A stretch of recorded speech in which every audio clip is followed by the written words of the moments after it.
Hey, boys and girls, April 14th, 2021. I am 25,666 days old today. It's a big day here in demonic hyena land. We celebrate every 2.5, 3 years, something like that. So, I mean, it's a big day. Mm-hmm. I don't know, maybe it's 2 years. I never did the math on that one, but it ain't too often you get the big 666. So I'll be 1,000 days older the next time this happens. So anyway, so YouTube, I put up the number 25666 and YouTube fucking blocked it. They didn't send me a notice or anything. They just blocked me. So then I wrote it out in text and they seemed okay with that. But interestingly, Sal Cordova is right now running a stream where he's talking about demons and how real they are and how they're not as common today, you know? I wonder why they're not as common today. Because we have means of fact checking them, maybe? But he thinks it's something about, I don't know, God backed off on the demons or something. But so he's doing a demon show on his channel, right? Well, it's the same thing with God. You never know what they want. You never know what demons are doing because, well, they don't exist and you're just imagining them. Right. It's very difficult. But he says, you know, the real proof of a demon is when they know things about the exorcist or the exorcisist, I like to call him. Well, yeah, I watched that movie too back in the 70s. So, well, I mean, Scott, demons do exist. They're just more mental than physical. Yeah, that's true. Yep. True. So anyway, there's that, and then Scott, did I call it? Oh my God, I called. Yes, you called him Scott. Like that's insulting to both. That's insulting to Scott. And all Scots. I mean, everybody from Scotland. Yeah. Sal last night pretended that he never saw my video coming down on him about the nuclear import signal, and he went and spewed the same bullshit again. And then he put up a diagram. Like, he's got exactly the same spiel that I seen him. Like, I went back like 5 years at his blog history or something. Somebody linked me something. And I think he was still he was talking about the same shit he talks about today. And he has no better arguments. And he shows this phylogeny, how he did a phylogeny of the topoisomerase gene. And it looks really fucking good. It looks like the phylogeny we come up with a number of other methods, right? And then he says, "Oh yeah, that looks like it evolved, but I'm going to prove to you that it didn't." And then he comes up with this weak arguments, and he's pretending to ignore me. So he's just going to pretend that I haven't completely shredded his shit and kicked his little cell ass again. And he's going to go on and spew the same garbage and pretend he's got the nerd channel and he knows all about chemistry. And there was one point in there where James Carter came in and he made a mistake with some amino acid and stuff. And just the language that he used when he talked about this mistake, it wasn't the mistake itself, because I make that mistake all the time. I haven't memorized all the amino acids. It was the way he talked about it that indicated to me that he still doesn't know anything about chemistry. And he still doesn't know anything about biochemistry or molecular biology. Yet, when people listen to him, it almost sounds like he's some kind of fucking expert. And so he's putting out the same fucking garbage over and over again. And then he follows that up with biblical verses. And I can show you a few clips later if we get time. And then today he follows it up with a show on demons, on the existence of demons. I mean, this guy is he is a snake oil salesman, and he's a pretty good one. You got to admit, he's really good at it. So I am going to, he's wondering why I'm so obsessed with him. Well, because he is the kind of garbage that is really causing us issues in our educational system. And he's the one that is really capable of pushing people off the fence when they're on the fence. And I consider that dangerous. So yep, that's just how I feel this morning. Now that I'm 25666, I'm pretty fucking full of myself. That's right. Nothing's going to hold you back. Yep. So did we get a link to a video? Yes. You want to start that already? I can't find it. What do you think? Wait a minute. I'm sorry. Wait a minute. Hold the phone. I got to figure this. Let me see. Let's see if I can.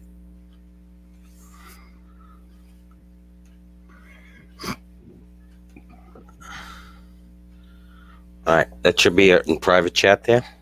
A little Darth Doolittle video. Yeah. Yeah, this is just a little short one. Obviously in Tom Rabbitt's channel, there's plenty of them to choose from. There's tons of little short ones. This is a little short one. Thought this one was a little interesting because of the fact that this guy, what's his name? He's a professor at the the New York City College, I believe is the name of it, which I think isn't that the same college that what's his name there?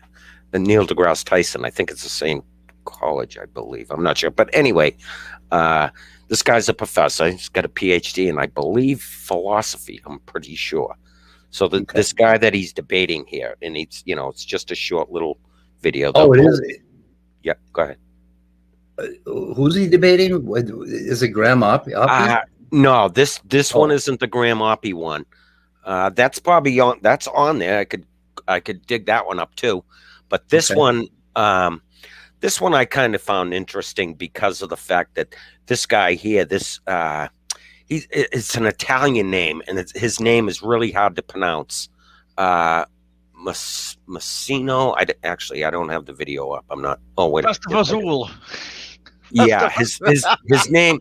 Yeah, Massimo Pigalucci, something like that. Him. Yeah. Wow, he's the one that does Massimo Paolucci.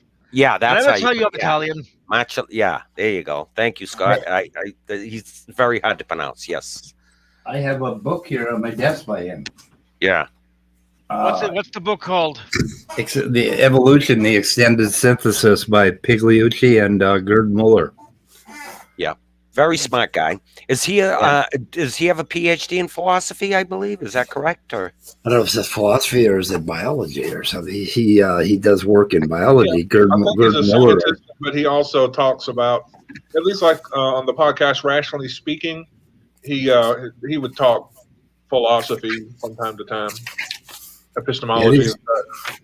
These guys don't put their bios in their book. Maybe on the back page he does. I don't know. I'm trying to. They're not full of themselves, but somebody should wiki him and find out what he does, because he's into the extended synthesis, and he's done a number of articles for the Royal Society and a bunch of other places. So yeah, very, very smart guy, obviously. And you can see just recently, I mean, probably I have to assume that because we're in the still amongst this pandemic that we're dealing with, probably more of these people like him, Graham Oppie, I don't know how much time they spent online previous to the pandemic, but you seem to have, and I could be totally wrong here, but it seems like because we're in the pandemic, idiots like Darth Dawkins are getting the opportunity to actually interact with people like this. Graham Oppie, he had, with this guy here, with Lawrence Krauss, he did the one with P.Z. Myers. This is all has happened just in the past 3 or 4 weeks. Can I just say that I'm that I'm envious of Darth? He gets to talk to all these cool people that that think he's an idiot. I mean, Right. granted, it would be nice to talk to those people, just having just have a nice, just have a good conversation. Yet this much, you know what? Just go. I fucking hate speaking. Yeah. Well, you know who's setting it up is Canadian Catholic is the guy that's actually setting them up. He gets them on his Discord somehow. He's gets a hold of these guys. He's done it all of them. As a matter of fact, every single one of them. PZ Myers, Lawrence Krauss, Graham Oppie. He set up all, and I think this guy too also. He has set up these conversations and probably got a hold of these guys and asked them if they would come on his Discord, to have conversations. So he's set it up with Darth Dawkins. And, it's pretty sad because he's basically setting up these people and then, feeding Darth Dawkins to them. Like basically, it's almost like he's, I don't know. It's pretty slimy, right? I mean, Darth Dawkins is the guy's a piece slimy. Of crap. He's slime. And then to set up, I mean, Lawrence Krauss and PZ, none of these guys knew that they were gonna, Really? None of them knew. How did PZ react to that? Oh well, yeah, you'd have to listen to. Or every single one of them. The conversations don't last long because. Look at Darth. He just throws his script at them, and they're, all his questions are just stupid, and especially in this one. If you listen to this video, it's a 12-minute video, but you listen to his answers, and I mean they're clear. They're perfect answers to Darth's dumb questions, but Darth just continues to ask the same. You know how he is. He continues to ask the same question.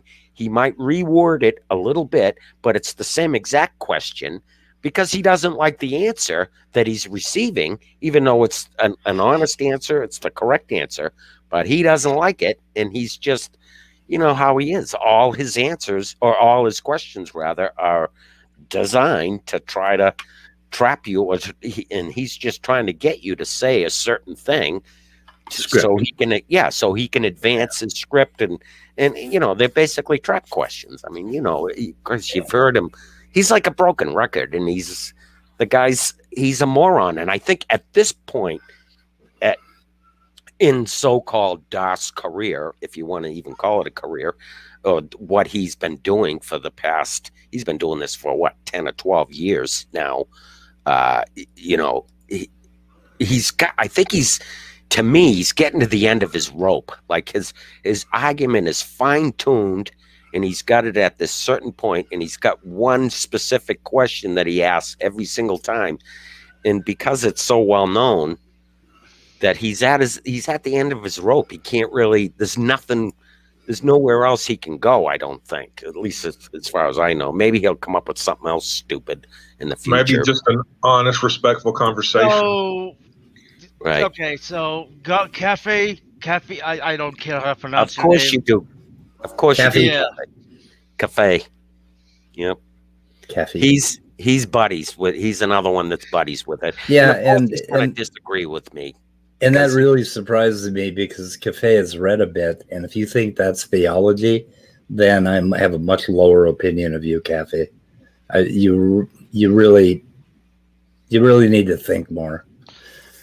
Darth shit is just so fucking weak, and it epistemically weak.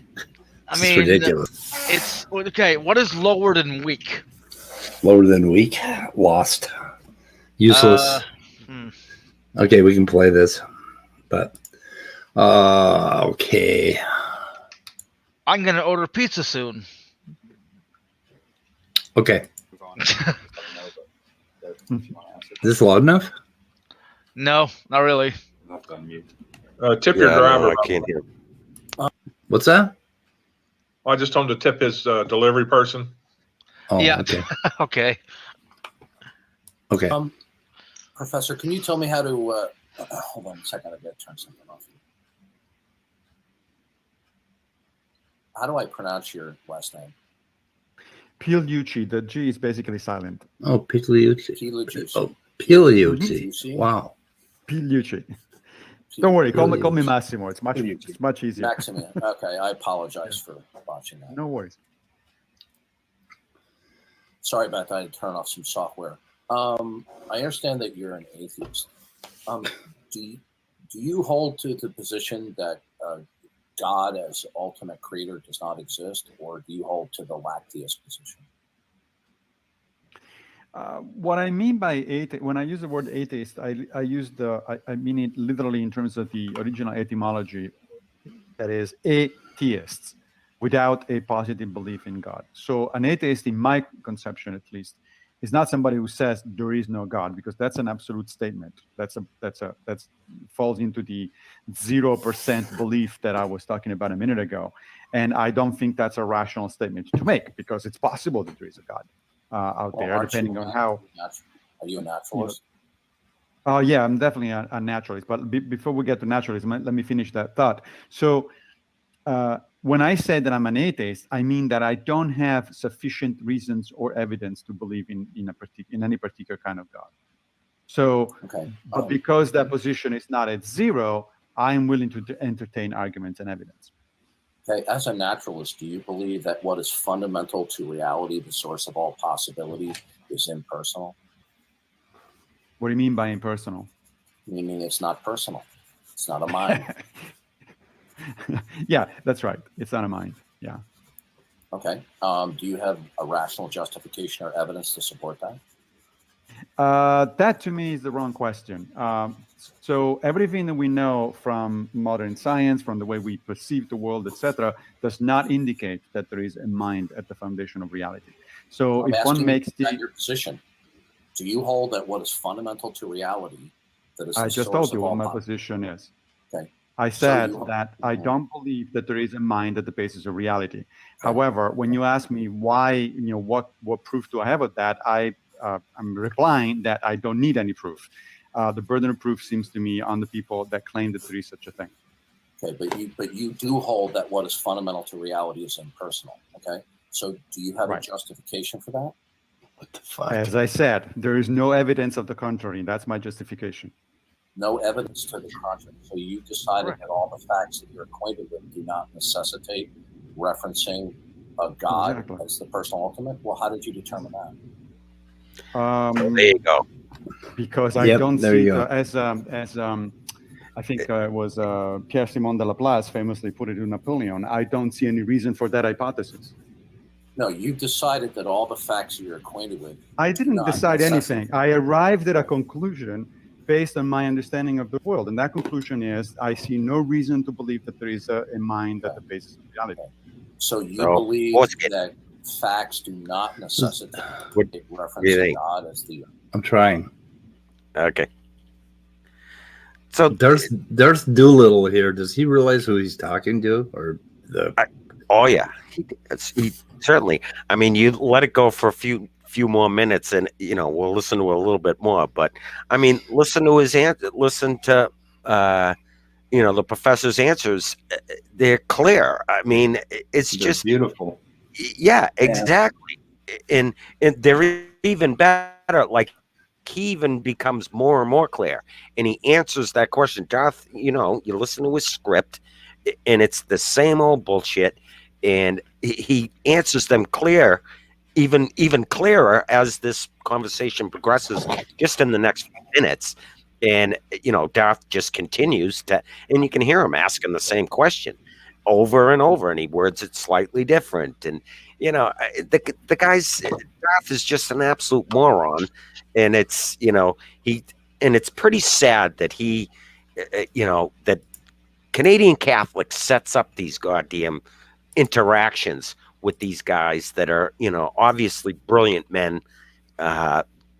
P.Z. Myers, you get Lawrence Krauss, you get and Graham Oppie. I mean, Jesus Christ, you got like him, and he wrote the book on atheism. I really, and I'll tell you, we probably should have played that video there. if you listen to that one, the questions, the way Darth words his stupid questions, they're basically the same thing as, what's at the bottom of reality. And, and Graham Oppy's like, what the hell are you talking about? And he's always, I'm asking you a metaphysical, question, not a epistemic question. And this, and just the way he words it in that particular conversation with Graham Oppy's like, what, and he's nice, but like a person like me, I'd be like, what the fuck are you talking about is what I'd say to him. But you can't get anywhere if you start saying stuff like that to Darth, because he'll just, start insulting you, and he'll just turn around and rage quit, or, oh, you're a fucking idiot. Yeah. No, I think it's the other way around, but it's just fun. Okay. So, okay, we'll move on.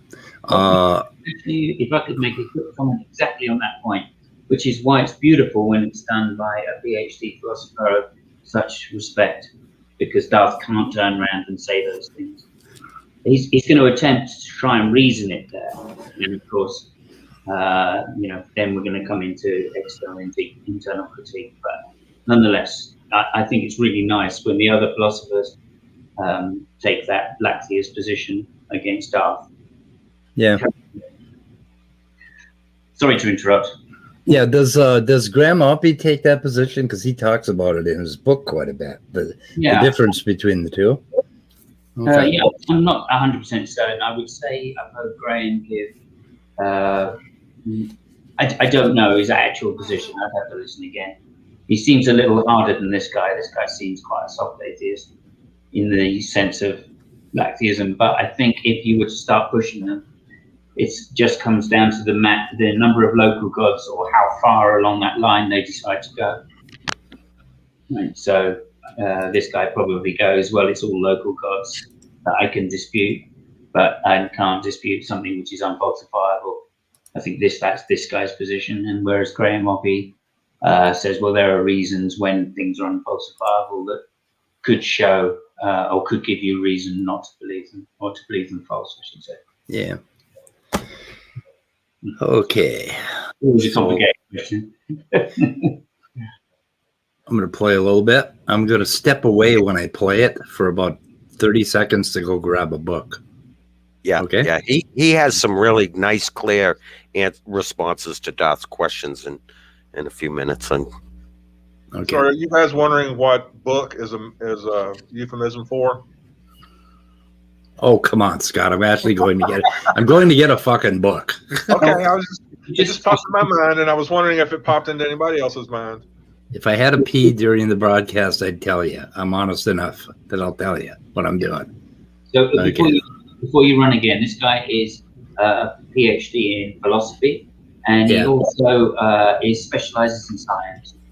Yeah, he specializes in evolutionary science, because I've got a book right here by him. Okay. Which is, hello. Yeah. That's why his positions will be based on evidentiary arguments. Go ahead. Okay. Yeah, I'm just saying hello. I'm back. I just ordered pizza. We know you are. We always know when you're back, Midnight. Yeah, I know, because I keep talking. Oh, Darth is here. Oh, really? There he is. Hi, Darth. We knew if you said your name 3 times, you would appear. Yeah, well, I just was listening to a short clip. I didn't catch the whole thing, where David said I was a moron for asking atheist philosophers a question.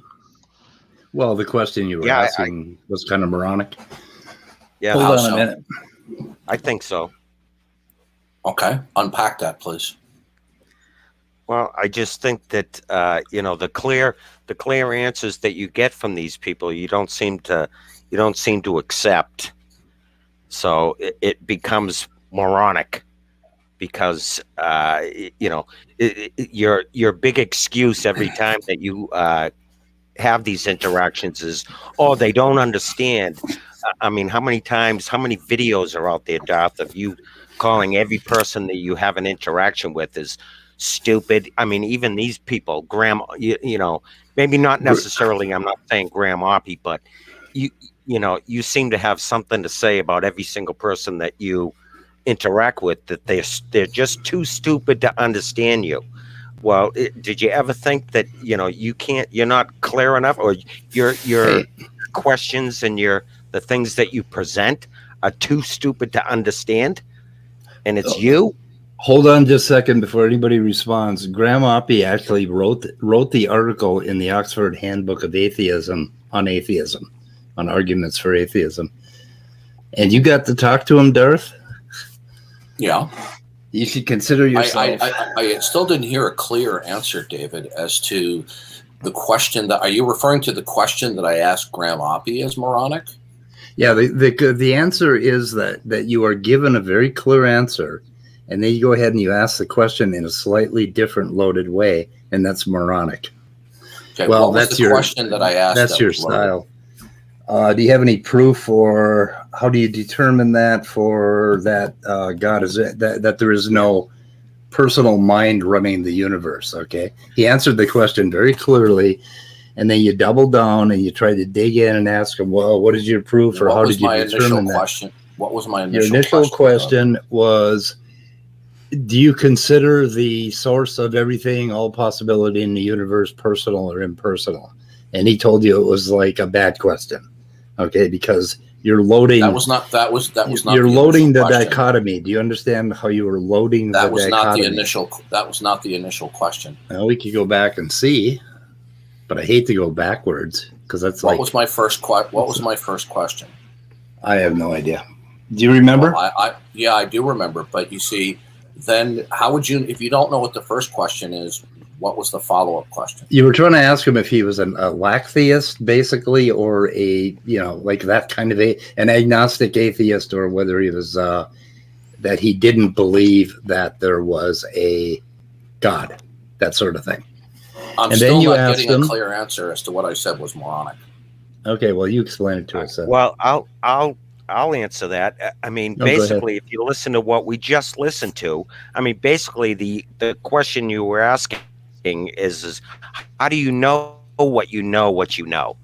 I mean, that's absolutely moronic, is what you're asking. I haven't asked those questions. How do you know? I haven't asked that question.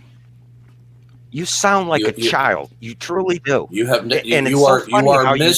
misquoting everybody for that. Can you really? Do you have a recording? Do you have a recording of where I said, "How do you know what you know? What you know?" I'm okay. I'm extending it. I'm saying that's the basic of the question that you're asking. You didn't. What is the basic question I always ask? We'd have to rewind it to. What is the basic question that I ask these people?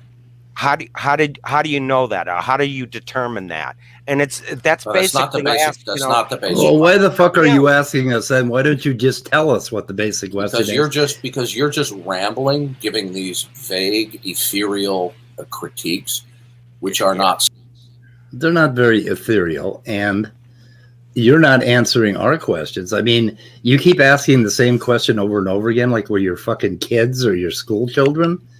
Just if you don't like our answer, you tell us what the right answer is. What question did you ask me that I didn't answer? Oh my God, you're the one that's asking the fucking question. You're asking what question. Yeah, you know what I find amusing about you two gentlemen is your complete incapacity to focus on what's actually being discussed. Okay. Do not say focus ever again here. Okay, that's a no-no. May I finish, please? Okay. Don't say focus again. May I finish? And don't start. No ad homs. That's not an ad hom. Duncan Doolittle. When I ask a clear question, all right, what I'm just getting is this rambling, ethereal, vague criticism without you being specific.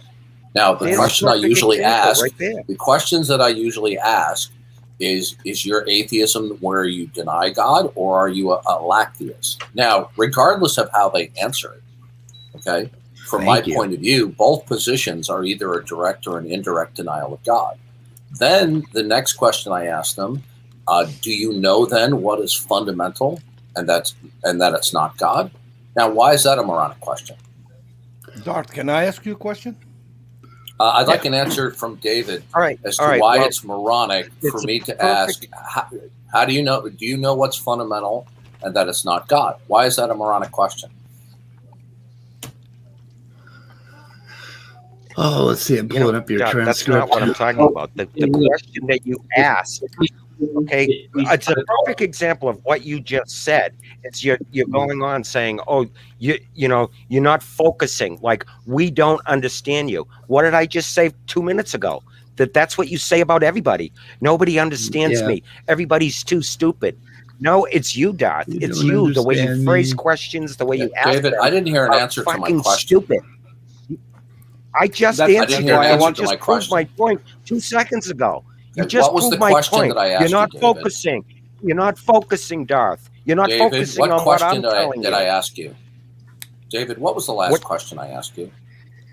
I don't know, Darth. I don't know. I can't understand half of the shit you're talking about. So I asked you a very circumspect question. Yeah. You then just rambled in this vague criticism, but you don't even know the question that I asked you. But the initial question is questionable. Okay. So, Darth. David, the question I asked him, since they deny the existence of God, then I would like to know from them, since they do not believe that God is fundamental and the source of all possibility, do they then know or believe in what is fundamental and ultimate that's not God? Why is that a moronic question, David?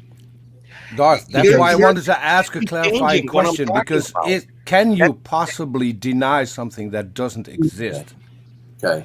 Now, David, do you have an answer to the question that I just put to you? I'm trying to answer you. That's not the question that I was talking about. The question I specifically told you was how do you know? How do you know that? How did you determine that? That's like a 2-year-old child saying, how do you know that you know that you know?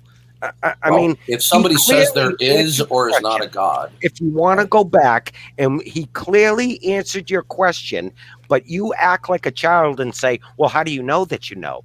Well, it's just. Were you talking about Graham Oppie? Are you talking about Graham Oppie? No, I'm talking about this video right here. We just reviewed it, and that's exactly what you say. Okay. You say it to almost every. I mean, we can read you like a book because you say the same thing on every video that you do. Right. So why is it illegitimate?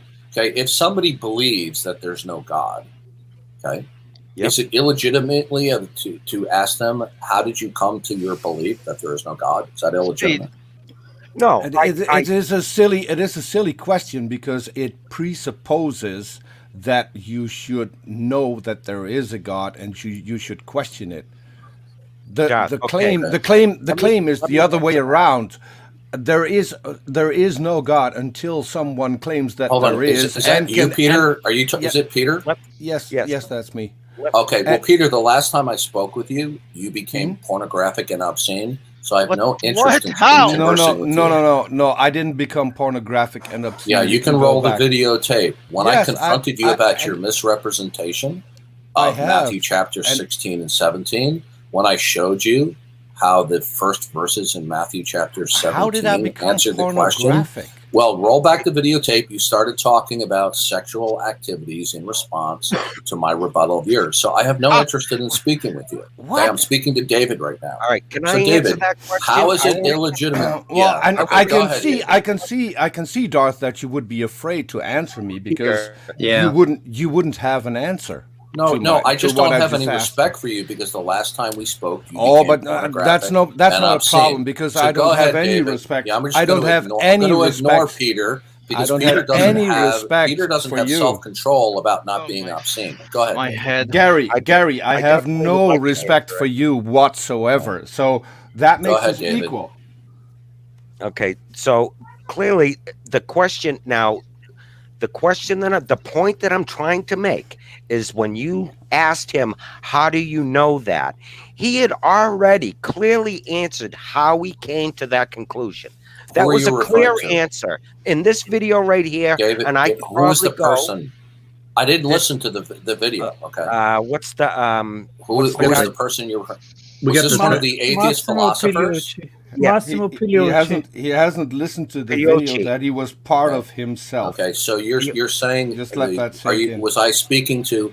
I don't mind talking with multiple people, but what I do mind is being dogpiled.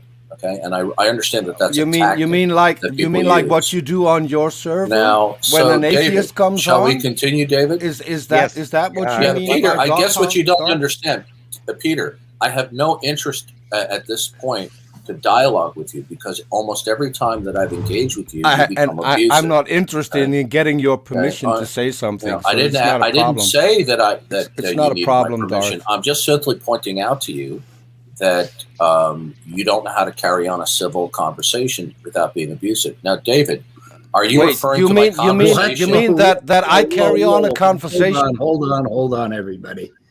Darth Dawkins just said that you don't know how to carry on a conversation without being abusive. Come on, Darth. That's what you do. That's your shtick. David, are you referring to my conversation with Massimo Palucci? Yes. Okay, so what was the question that I asked him that you said is moronic? Which one was it? Was it? It was the how did you determine that? How did I determine? Right. But you asked. Yeah, I think your original what did I ask him determine? What, David? Well, I got your transcript up here. Maybe you can help us. I'm trying to think. The original. Since you just listened to it, when I asked Massimo, how did he determine what was I referencing? Whether or not the foundation of reality is why are there two people talking? Okay, I can only pay attention when one person is speaking. I know you are limited in that regard. I mean, can I just say something? Look, props, Darth. I have to give you props for not using the F word, and I know I don't mean fuck. Don't trigger him. Because I didn't see the. Unlike a lot of my interlocutors, I do try to remain focused on what my interlocutors are saying. Damn it! You just said it. Yeah, I did that on purpose. You're so focused, Darth, that if someone asks you to repeat a question, you are never able to do so. And I've watched a ton of videos that you were in. If someone says, "Can you?" I didn't hear. Can you ask that question again? Yeah. You always ask a different question. Yeah, you know why that is, and you know why that is because you don't even know. You don't even know what you're talking about. So you're not able to repeat a question because you're just formulating words in your head. Can we put Peter backstage because Peter? No, we can't put Peter backstage. I'd like to. Could you hold on for a second, Darth, so I could fucking moderate? Okay, Peter, come on. You're over talking a lot. So and we're not getting anywhere, and it's already going to be okay. So try to be better.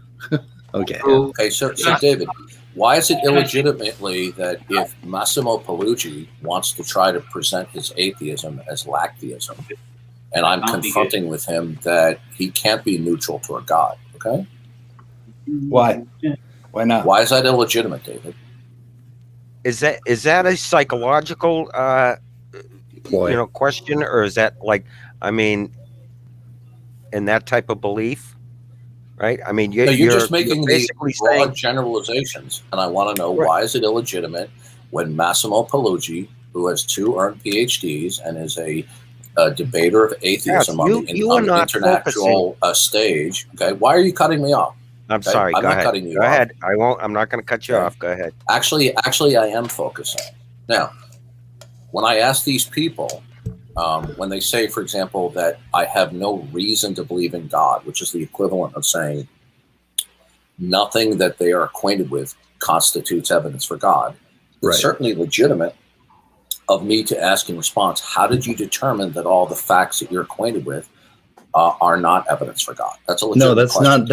That's not legitimate. Okay, because you have some dogma. David, could David answer first? I'll determine who's going to answer, Darth. I know you will determine that. Okay, but Darth? I did ask David the question. I'm more than happy to hear your point of view, but I asked the question to David. I'll hear your point of view when I asked for it. Okay. Mm-hmm. Well, okay. Let David have a shot. Do you want a shot, David? Yeah.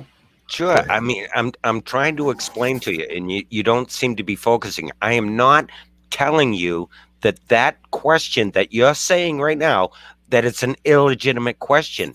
It's the question that you follow up on is the problem. It's he clearly answered the question. What done, question David? is that? He clearly answered the question when you asked, Yeah. whether he believed in God or not. I get whatever the question was. Yeah, And then you said, well, how do you know? Or whether facts refer to God or not, or reference God or not. That's your famous question that you ask all the time. He said, why do you not? I said, why do you not believe in God? And he said, because I don't have a reason to believe in God. That was his response. Now, is it illegitimately to try to unpack that statement? No, it's not. But you're still going beyond. What's the illegitimate question then, David? Multiple times. You asked that question, the first question you asked, but once he clearly answered, he clearly told you how he came to that conclusion. Repeating the same thing you said before. Right, because you don't get it. You're just generalizing. I'm trying to get down to specifics. You're just generalizing. Okay. So when he says, I don't have a reason to believe in God, what that is the equivalent of, and you tell me if you agree or disagree, David, right? When somebody says, I don't have any reason to believe in God as the ultimate creator, that is the equivalent of saying that all the facts that they're acquainted with do not necessitate referencing God. Would you agree with that or not? But continue, I don't know. Here's the question you asked him. It's highlighted. David, would you agree with highlighted. that? I'm talking. I'm talking. Here's the question that you asked him. Okay, as a naturalist, do you believe that what is fundamental to reality, the source of all possibility, is impersonal? Do you mean by okay? Then I think Pigliucci asks, do you mean by impersonal meaning it's not the mind, right? I think he was clarifying, right? So you clarified that you meant that the foundation of all things are a mind. And we don't believe that here. None of us believe that here. And I don't see any reason why we should believe it. And when you ask how we determined that, well, should I start out at when I was born? Because I've been determining it all my life. No, actually, that's not the issue here. The issue is not a psychological state. Massimo Pallucci has decided that what is fundamental is impersonal. No, he hasn't decided what is fundamental. He never said anything about fundamental. Well, let me explain to you. Let me explain to you why he did. Okay, all right. Darth, now, can you explain? If you don't positively what you mean believe, by what if is you fundamental? do not positively believe what is fundamental, if you don't positively believe that it is personal, then by default you will believe what is fundamental is impersonal. And the reason why is because it's in the category of a transcendental necessity, as opposed to something that's not a transcendental necessity like gold on Mars. So he, in his withholding of positive belief that what is fundamental is a mind, God, then by default he will be reasoning that what is fundamental is impersonal. There cannot be any neutrality on this particular category. On other topics, you could be neutral about certain states of affairs. But Massimo Pallucci has declared himself an atheist. He's picked a word within the English language, which virtually all reference sources, with few exceptions, indicate the denial and falsity of God. But when I questioned him, he tried to represent his atheism as a kind of lacktheism. That's when I asked him the following question. I said, do you believe that it's necessary to reference God as the necessary precondition of all facts? And he said, no, why would I? Okay. As I recall, he gave that kind of a response. Now, if you don't believe that God is necessary, okay. Now, let me ask you this, David. Do you think in Massimo's responses, I'm trying to, all right, I'm going to, may I finish, please? Just curious, have you answered the question, why would I? Okay. Now, when Massimo Pallucci, all right, refuses to acknowledge that God is necessary, that is the equivalent of the denial of the existence of God. If God is not necessary, listen, he didn't. David, let me explain something to you. He asked you why. In a world, yeah. Listen, I'm not. Listen, if you're going to keep on letting Peter Drucker overtalk me, I'll just leave. I'm not Peter Drucker, so I'm fine. I'm fine. Then you could just mute Darth a second. Okay. So Now, mute, Darth. When I asked, okay, what were you going to say? Okay, thanks. Okay, so that's fine. It's fine to treat me fairly. I'm gonna leave. Okay. Have a nice day. This is why you guys are just a bunch of atheist trolls. Okay, I'm constantly getting over-talked, constantly getting interrupted, and you, the host, are purposely facilitating. You're interrupting Simos right now, Darth. We don't. They're asking you questions, and you dodge. Hang on. We don't want the monologue. That's all. Right? You just represented exactly what we'd all listen to. So you were wasting time. Okay, guys. Hang on. Here's the real issue. Okay, Simos, go ahead. And I hope you're going to hit the fundamental. Straight away. Okay, so here's the real issue. Really, is when you ask these types of questions, specifically these two questions, you are not accepting, right, the third possibility that you may not know what is fundamental, or if there is a fundamental. Okay, right. And that's the problem. You discount one of those two things, but not the other. That's not the third option. That's not an ontological. That's up until I finish. Right. The point being is there are two middle options, and you only discount one of them. Right. The other option is that you don't know if there is a fundamental.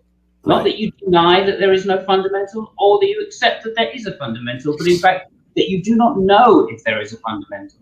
Now, I believe you're right in that there's only two positions on the God. Either God did or God didn't.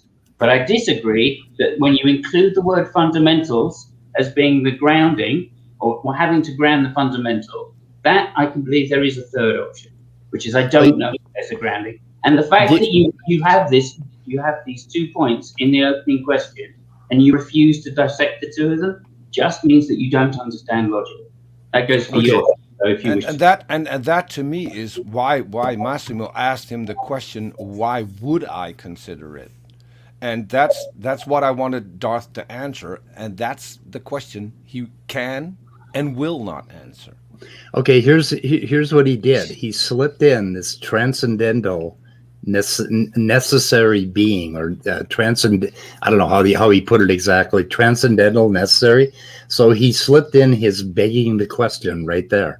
That's where he came up with this dichotomy that either you have to ground it in something that's personal or impersonal, and that's what's wrong with it, because he slipped that he took stuff with middle ground. And if there is such a thing as a fundamental, now hold on. If there is such a thing as a fundamental, then it's up to Darth to provide evidence that there is. Okay, and he doesn't do that. Of course he does. Hang on. So the point being is, it is the first part, the necessity is true. Either God exists or God does not. The second part, it accounts for the grounding and fundamentals in this case, right? Means that there's three options there. Now, the fact that these are two disparate ones, yes, it's true. It's God or not God. That is a dichotomy. But if you stick it and leave it as a dichotomy, right, then you're begging the question. Because the second answer that you give, Darth, is that no God, that we're going to say no God exists, therefore, or you're going to say it's not possible that no God did it, so therefore God must have done it, right? That's begging the question. And the other section is, if you then say, well, we're talking about grounding or beings, or grounding of the being, or grounding of logic, or fundamentals in this case, right? Well, then there are three answers. Either yes, they exist, right? That's another question. And if so, what are they grounded by? And that's another question. So the fact that you're smuggling these together and then saying we only have a dichotomy, that's false. Because if it was a dichotomy, you're begging the question. If it's not a dichotomy, then there can be three options. Right, go ahead. Yeah, it's question begging, because the minute he compared God, like he made God different than finding gold on Mars. Now, the lack theist will consider God sort of like finding gold on Mars, contingent, right? Because we don't fucking believe in it. So it's contingent. So if it's contingent, we need evidence. And he's trying to undermine that and make it a dichotomy where there either has to be a necessity of or grounding necessity, right? Do you understand how he's doing that? I mean, it's a very subtle little trick. Well, it's a two-part point. One is a dichotomy, and one is begging the question. So Yeah. one is begging the question, and one is special pleading that there can be no middle way. So that's not true. There can be a middle way, Joe. You can just say, I do not know whether the universe is grounded or not. That's not an ontological possibility. That's just a state of mind of what you believe or don't believe. But there is a true dichotomy. Either there is a God, like, can I finish? Either there is a God or there is no God. That's it. That's not that's not the real question. That's true. Hang on, that's true. That is absolutely true. It is a question which can be asked. That is a dichotomy. However, you're saying, hang on, but the answer you then have to give, surely, is that no God could not be the grounding for fundamentals and necessity. Right? I can word what he says in a different way. If you say that there is no God, Wait a minute, one at a time. One at a time. I hadn't finished this time. If you give that answer, then all you're simply doing is having the premise as a conclusion, and that's begging the question. Okay, if you don't believe that there is a God at the bottom of reality, then you have to substantiate how we can explain our existence without referencing to that creator. With respect, Otangelo, that is a different question. Now you're adding in something. Now it's no longer whether there is a God or there is not a God. Now you're adding into what this God is. And that is the second question. Yep. So first we need to determine whether or not there is a God. If we can determine that there is a God, then we need to determine whether or not he is the fundamental grounding of everything. That's the second question. What we are trying in the end is to explain if there is a God or not. That is the result of our inquiry. So we have to start first with asking, what are the possibilities? The possibilities are basically two. Either there is at the bottom of reality an eternal, necessary, intelligent creator upon which everything else is instantiated. And can I finish, please? Can I finish, please? Can I finish, please? Can I finish, please? Simon, you talked over 2 minutes. Okay, you're sum it up. Wow. Okay, I'm leaving as well. Let Otangelo, please let Otangelo talk. Okay, Yeah, so we're going to go on for 30 minutes, and then maybe I'll respond to him. I'm okay, almost Otangelo, you've got to be briefer. Okay, make your fucking point. Do not preach to us. Do not diatribe. Make your point more clearly, and then people won't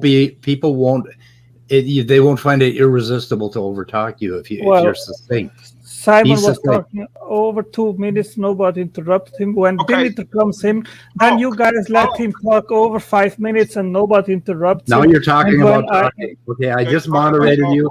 Fuck Eli. Oh, now they're going to go, and they're going to go cry on their channel. Can I say something? He directly said something about guys, hold on.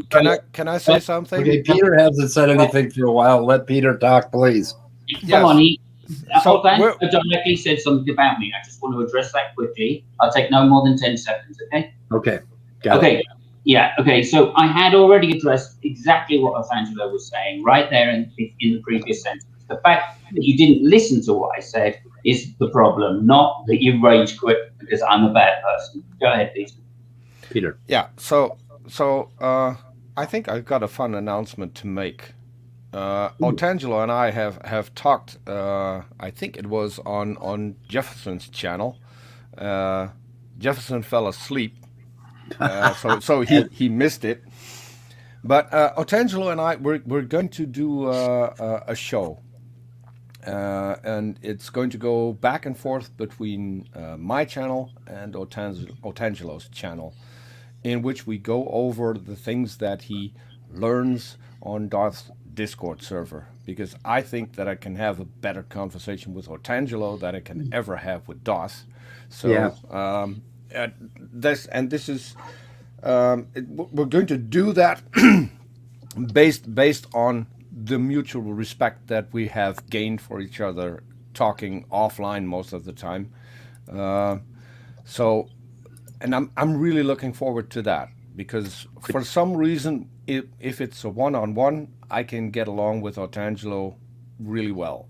So I'm hoping that will be a possibility to answer some of the questions. And if people have questions that they'd like me to ask, I'm all for that. So they can shoot me those either through email or on Twitter, and I'll be more than happy to address those. I'd like to make a comment at Speed and Scott. I know you'll know. I believe I became a prophet today. What do you think? I think you did. I think I kind of predicted the future. I probably almost could have written it down word for word and figured it all out, but given enough time. Here's what happens if there's a conversation. I'm sorry, what? Does David want to elaborate on how exactly he predicted everything that happened today backstage? Sure. Thinking about doing that because I don't want to. Because what if we want to do it again? Oh, okay. Go ahead. Right. Yeah. Well, I was just saying that if somebody clearly kicked his ass or whatever in a conversation, they'll go on their Discord and not say anything about it. But now they get to play into their little Christian persecution complex theme and talk about how bad and horrible and trollish, although he's the one who came in here, but how trollish atheists are. And then, and of course, Otangelo rage quits and, goes back because now he's Darth's sub, essentially. The problem with that is if they leave on their own accord, they don't get to bitch because no one kicked them. That's true. So there's literally nothing to bitch about right now. They'll still get to complain, but you guys are. What is that echo? Somebody has a second screen open. Oh, it's probably me. I'm on my phone. Yeah, I think it is linked. Yeah. Yeah, which means if I'm talking, I can't have people over talking me. Okay. Real quick, you guys are overlooking something. You guys are overlooking something, and that is if they go back and quit the conversation before it's over and just complain, they'll stay ignorant and therefore still stay my chew toys. Yeah, which is why I'm looking forward to doing the show with Otangelo. That's why I would have liked to have been had the one-on-one with Otangelo there because he was about to repeat another fallacy. So sorry, but yeah, I kind of laid it out a couple of times, and it's all good, but it's a two-part question. This is the same thing Matt Slick did with Alex Malpass.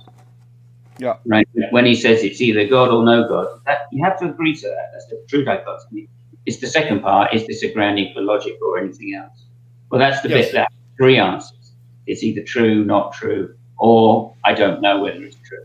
And hang on, let me finish what I'm saying, please. Yeah, go ahead. And that's the problem, is they bounce between the two of them. So when you say, you're special pleading, well, you're only referring to half of their question. So they're doing both. They're special pleading and they're begging the question, depending on, right, which question exactly they want to ask. If they just ask about the grounding, right, then it's special pleading. If they ask, it's special pleading. And if they ask about the dichotomy, you have to say yes. Right? If they ask the question together, you could say no and then isolate the second part of the question. And that's the issue that people keep fighting up with them, right? Because they say, look, it's either God or no God. And you go, oh, I don't know. Well, you should know. You know it's no God. That's why Maximilian says this, it's no God. Right? Because of the second part. The second part isn't valid or isn't sound because there's three answers. I don't know. And if it's I don't know, then that's a reason to believe that the first part of the question, God or no God, is false, right? It's no God. Right? And that's the position Maximilian did. Alpi takes a slightly different one. And then there's another one which is, there's another version about atheism as well, right? But he clearly says in this particular hangout, I take atheism to be X, Y, Z, right? Based upon I don't know if there's a grounding. And he was clear about the grounding. Hold on. He was clear about the grounding because he asked whether or not why he would consider it. He said he actually asked Darth Why would I? And that's the question they will not answer. Why would you consider a God to be the fundamental thing for all possibilities, or whatever the fuck he's talking about? Right. You have to establish whether or not a God exists first, and then you can get to the second question. No.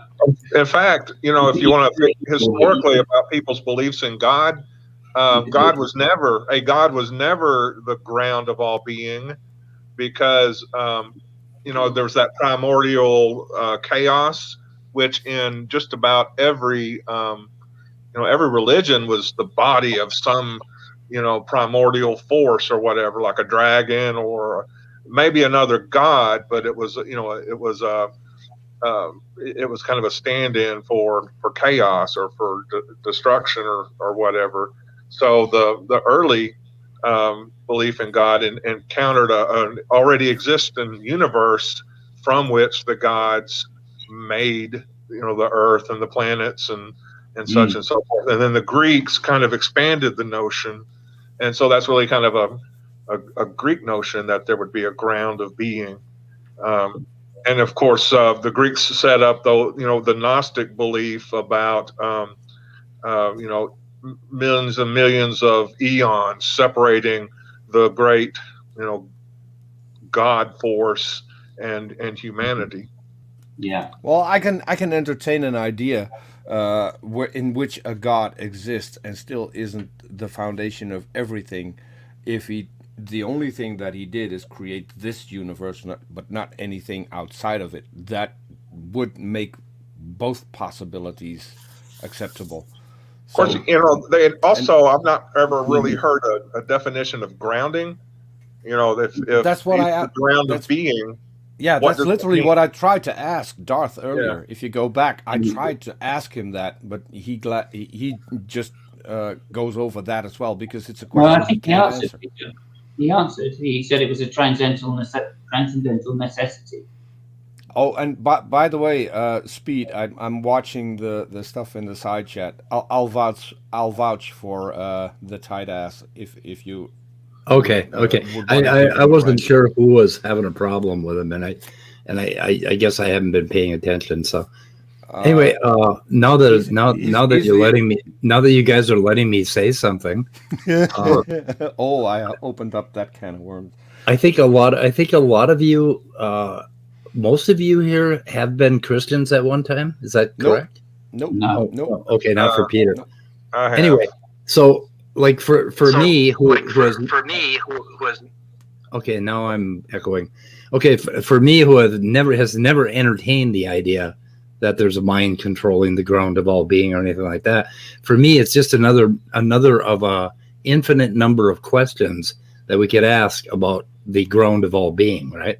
I mean, it doesn't necessarily have to be a mind. It could be, all sorts of weird ass mathematical, geometrical or alien creatures or some goddamn thing, right? So it doesn't make any sense to say it's either or. As soon as you say it's either, it's like saying it's like putting too much weight on one side of that either or, because one side of it is one among an infinite number of possibilities, and if you divide that by naturalism, which is obvious as hell and has billions of bits of information and evidence for it, you end up with a very, very tiny number. So the either or dichotomy is begging the question in that fashion. Is that clear? I don't know. Yeah, well, he calls it. That's why he calls it a necessity, right? Yeah. That's why he went to the transcendental necessity. Well, and it's true. It's true. It's either one or the other. That is the true dichotomy. By logic, anyway. Well, that's not a problem, though. That's not the problem. The problem is when he says yes.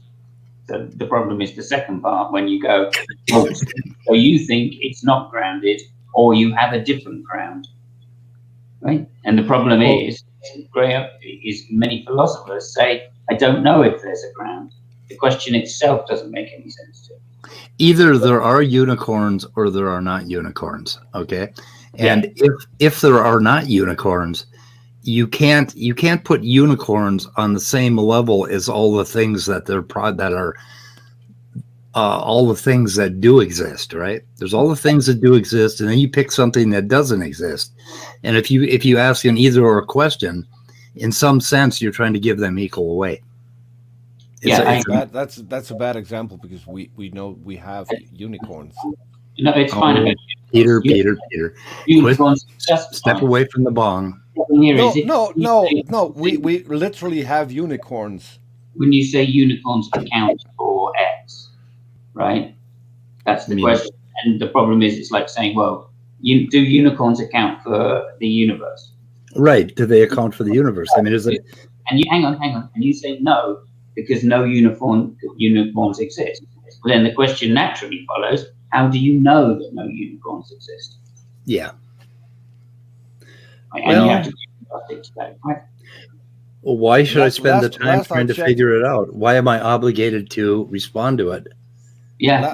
Last I checked, unicorns are the ground of dents in cars in Africa, but that's the only thing that I'm aware of. Oh, those unicorns. The only unicorns. I thought they were. I thought they were responsible for the grounding of parades in London. But anyway, okay. So because the question is two parts. The first part is a dichotomy, and the second part has at least three answers, and they want to make both a dichotomy, and that's the issue, right? And it's perfectly all right to say either God exists or God doesn't exist, right? We all agree God doesn't exist, and they just want to know why. And when we tell them why, or this guy, for instance, told them why, he said, because I define the position atheism, not that I know there are no gods that exist, but that I believe no gods exist. And they don't like that answer because they want to get this second part out, the grounding, right? They want to make that the reason why you have to accept God or no God as an absolute statement, right? And that's the problem, right? And that is the fallacy, which is really at the heart of what Darth is doing. Yeah, I think Titan nailed it with the comment that's on screen right now. What did he say? He said, I caught my kid chewing electrical wire, so I grounded him, and he's doing better currently. He learned how to conduct himself. I love it. Anyway, that's a good answer to why this particular question he asked is an incomplete question, or at least I would say unsound or possibly invalid, depending on which part you're answering. Okay. So I just wanted to say that so people don't get too up about whether we're being fair to these people. When you want to go down any particular route in the question, you're going to lead to lots of arguments and then getting pissed off. Right, anyway, that's it. That was fun anyway. That was fun. I still think all the atheists need to presup existence and then ask them if their God exists up front. Yeah. I'm a little and then just claim they're using your worldview. Yeah. I'm a little disappointed that we didn't draw in as many people. It didn't seem to be that many people drawn in, right? I was kind of watching, but it wasn't that many. We had 25, but yeah, his band didn't follow him this time. Yeah. Was it Nana last time the first time he came in when he got the 1,000 views, or was it a weather report? It was when I clipped the Leo part. That came up as 1,000 views. Yeah, the Leo one was good. Yeah. That was a good interaction, because it was a good argument. They had a good back and forth argument going there. So, of course, those are the most popular. Yeah, it was pretty good. Yeah. It is the number one. So, anyway, and it keeps getting views, so people keep finding it. So, mine was terrible, even though I got him to talk about the Bible, which people always seem to want him to do. Really? That didn't even get picked up by Tom Rabbitt. So I know that. I found that strange. I thought that was a really good interaction too.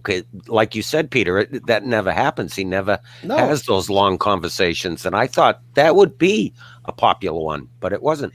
So I wonder if I restreamed that, if you clipped it and restreamed it, and because it would go right alongside the one with Leo.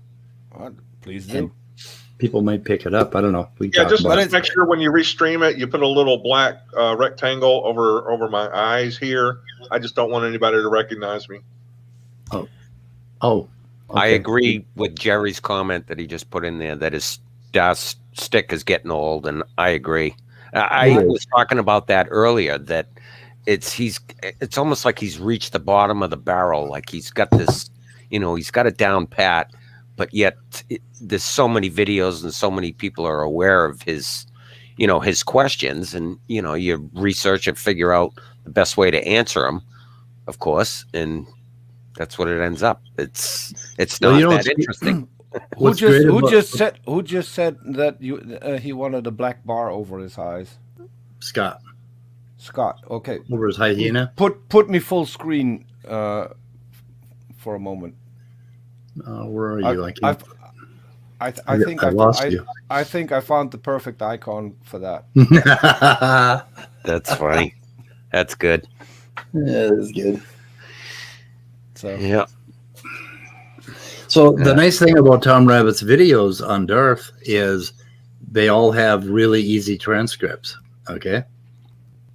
So, because I got a transcript here, and you can kind of go through and watch what he does with his argument. Because when he asks you, what question did I ask? I mean, of course, you're not going to remember the particular word for word, right?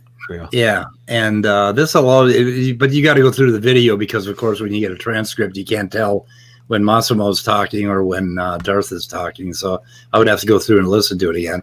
But here is the original question. If you just read the statement, you pretty much be able to tell, I would think, right? And most of it, most of it, yeah, right. It's not sometimes all hard, right? Yeah, yeah, yeah. I think it called theist. I don't know. It translated as a.k.a. something. It didn't get it, so it was interesting. Yeah, because that's not an actual word. So there you go. And by the way, Speed, did you see the link that Cafe put in? Well, did he put a link in? Yeah, a bishop on atheism and philosophy. I think we've got a real authority there. Okay, is that the same link that you put in just a little while ago? That I think it probably is. Bishop Barron on atheism. Oh my God! No, this is a different one. Oh, that is. I've seen that. That's a good authority to have. And that one was terrible. I've seen that.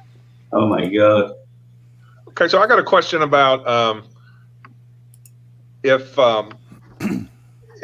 Darth had treated what Massimo had actually said, or maybe we just need. I'm trying to get a steel man of the precept position, but Massimo very articulately said what I identify with is that I don't believe in absolutes. So I'm not going to say absolutely God doesn't exist. And it sounds to me like precepts are basically saying, oh, but you can't do that with God because of my ground of being kind of thing.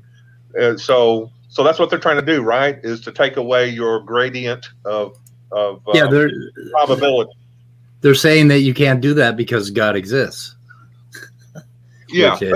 Oh, well, thank you. How am I supposed to know that? No, they're just outright denying that you can't say I don't know that whether there is or is not a grounding, and they say that because then they think you're answering the question. You don't know if there is or is not a God.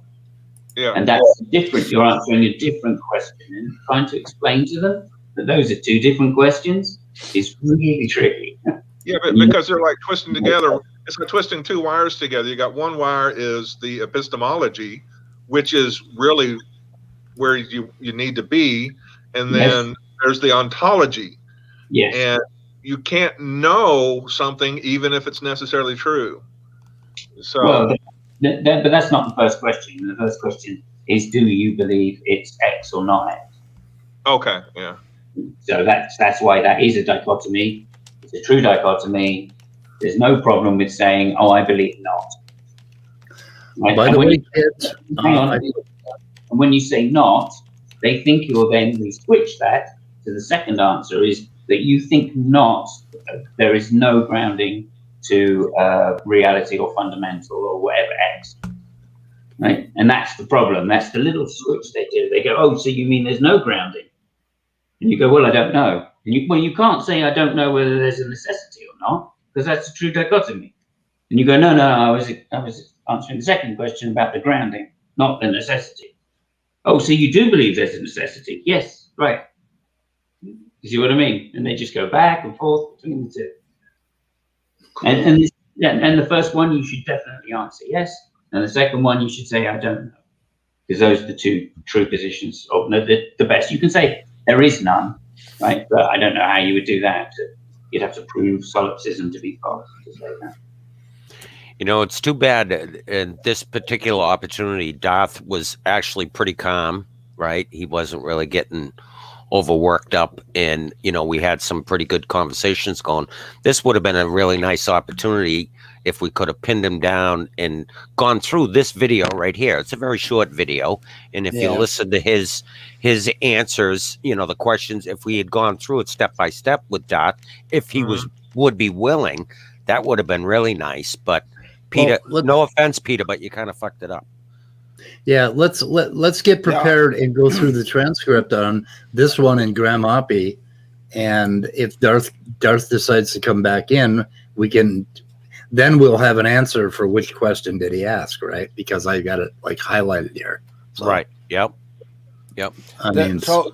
I would say that I fucked it up, but here's the thing. I think that if Darth comes into a stream where there's a group of people, I think everyone should be allowed to ask a question, and he shouldn't single out. I don't disagree with that. I don't disagree with that, Peter. If he wants to talk, one-on-one, we talked about this.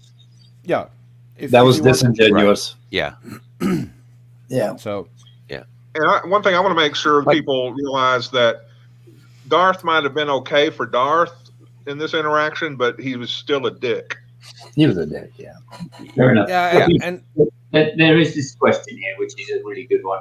As a naturalist, do you believe that what is fundamental to reality is the source of all possibility is impersonal?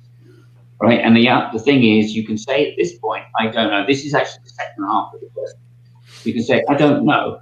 And then he'll say, well, you can't say I don't know. It's either you do believe it's impersonal or you don't believe it's impersonal. Right. He won't accept that. In this particular case, you can say that there is a third option. The reason you can say it's a third option is because this is, as you correctly pointed out, I think, that this is either there is a source or there is not a source, or you don't know whether there's a source, because that is something relating to the real world that isn't a transcendental. Right. So again, either way, I think you're fine because you're talking about the fundamentals. Right. Whereas the first dichotomy is the transcendental. Is there a necessity or is there not? And again, it's that just bouncing between the two of them all the time. You answer one way and you're correct. Yeah. And he'll switch it to the other one and you'll be incorrect. If you answer incorrectly, I don't know, then he's saying, well, this is a dichotomy. You can't not know.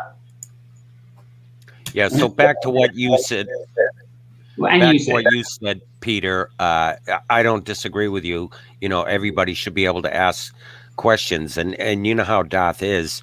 I mean, you know, it's very difficult to even get into a conversation with him.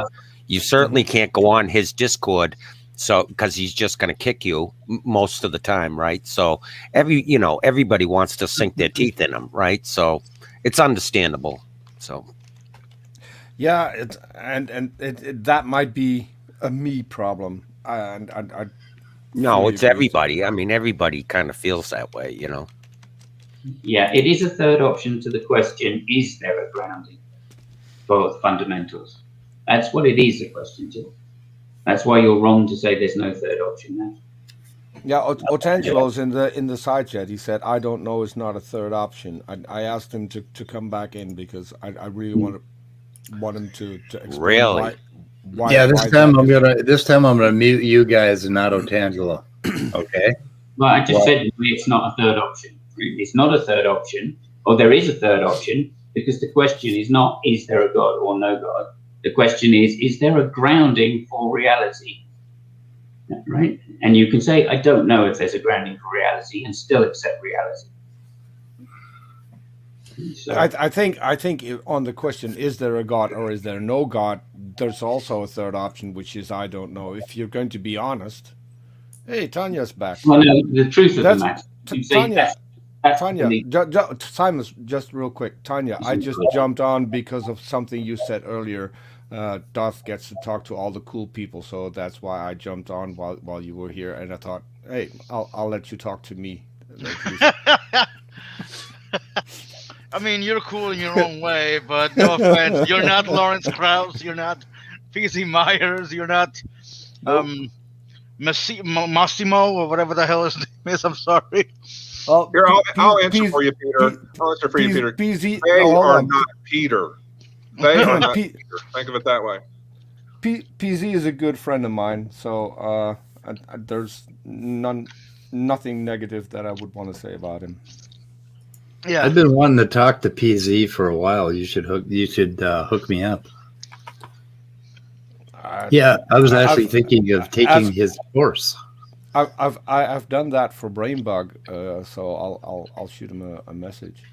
He's in he's in Minnesota, just a couple hundred miles away here to the left of me, so the left of me, because I always point north. Anyway, because it's not ontology, the second question. Okay, that means that it is a question of belief. It's not a question of knowledge. As a question of belief, you can say, I don't know. You don't have the knowledge. But you can still believe that it's the case, that there is room. Again, I see jmike is in the chat here. He's a rare, right? He doesn't come to this channel very often, right? jmike? No, I haven't seen jmike before. Otangelo's back. So yeah. Please, nobody overtalk Otangelo this time, otherwise I gotta fucking mute you, okay? But Otangelo, be brief. No diatribes, okay? Promise? I didn't hear you promise. I can't hear him. Otangelo? Otangelo! I'll give him time. He's probably just looking at his microphone. Otangelo should be like to the tune of "Oh Christmas Tree." Can anybody render that for us? I don't know. Otangelo, you're all bringing long diatribes. Bravo, encore.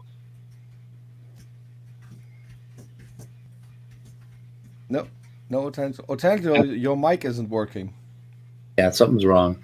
Yeah, he said in the side chat he's having a problem with his mic. So okay, you've probably just been on Discord or something, and you need to switch it back to YouTube. Or... Yeah, you can't be on both, Otangelo. God, I've never heard him be so succinct as he is right now. That's true. That's true. He's been very to the point. The essence of wit is let's see, brevity is the essence of wit, or something like that. Yeah, exactly. Silence is a powerful argument. Oh, here's one of Darth's buddies just jumped in chat. Oh, here he is. Oh. Who is J. Robin? J. Robin. Oh, That's the guy that freestyled the other day. That's a minion of Darth's. I guess you call it. Would he be somebody that we would want in here, or? Yeah, I think so. He was quite calm.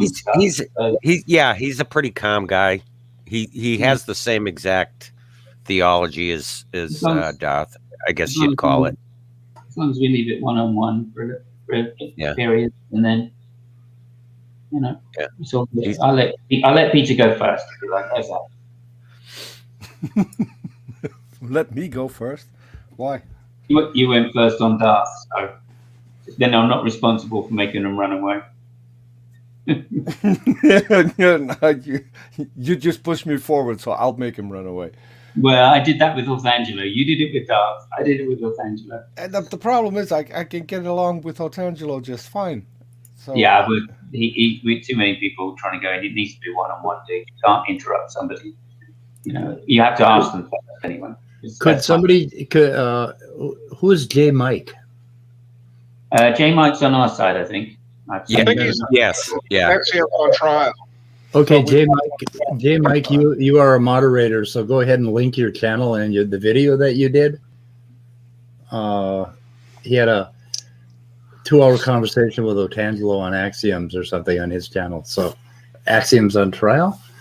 Oh, that's the name of your channel. Okay, link your channel and link your video, please, for us.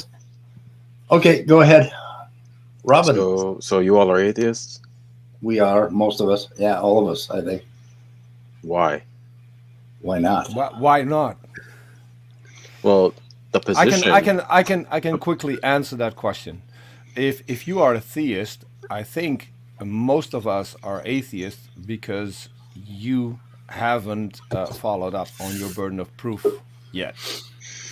So you represent your atheism as merely withholding belief that there is a God. No, I'm an actual hard atheist. I do not believe gods are the kind of God you imply is possible. Okay, so I want to make sure that the definition, when I say God, I want to make sure I'm clear what I'm referring to. So when I say God, I'm going to be referring to that which is it's a general definition, that which is personal on the necessary cause and grounds of all temporal states of affairs. Okay, so now you're saying by personal, you mean it has a mind? Yeah. Okay. Meaning that it's self-conscious and it's conscious and self-conscious. Okay. Can Peter? Can I ask how you came to that definition?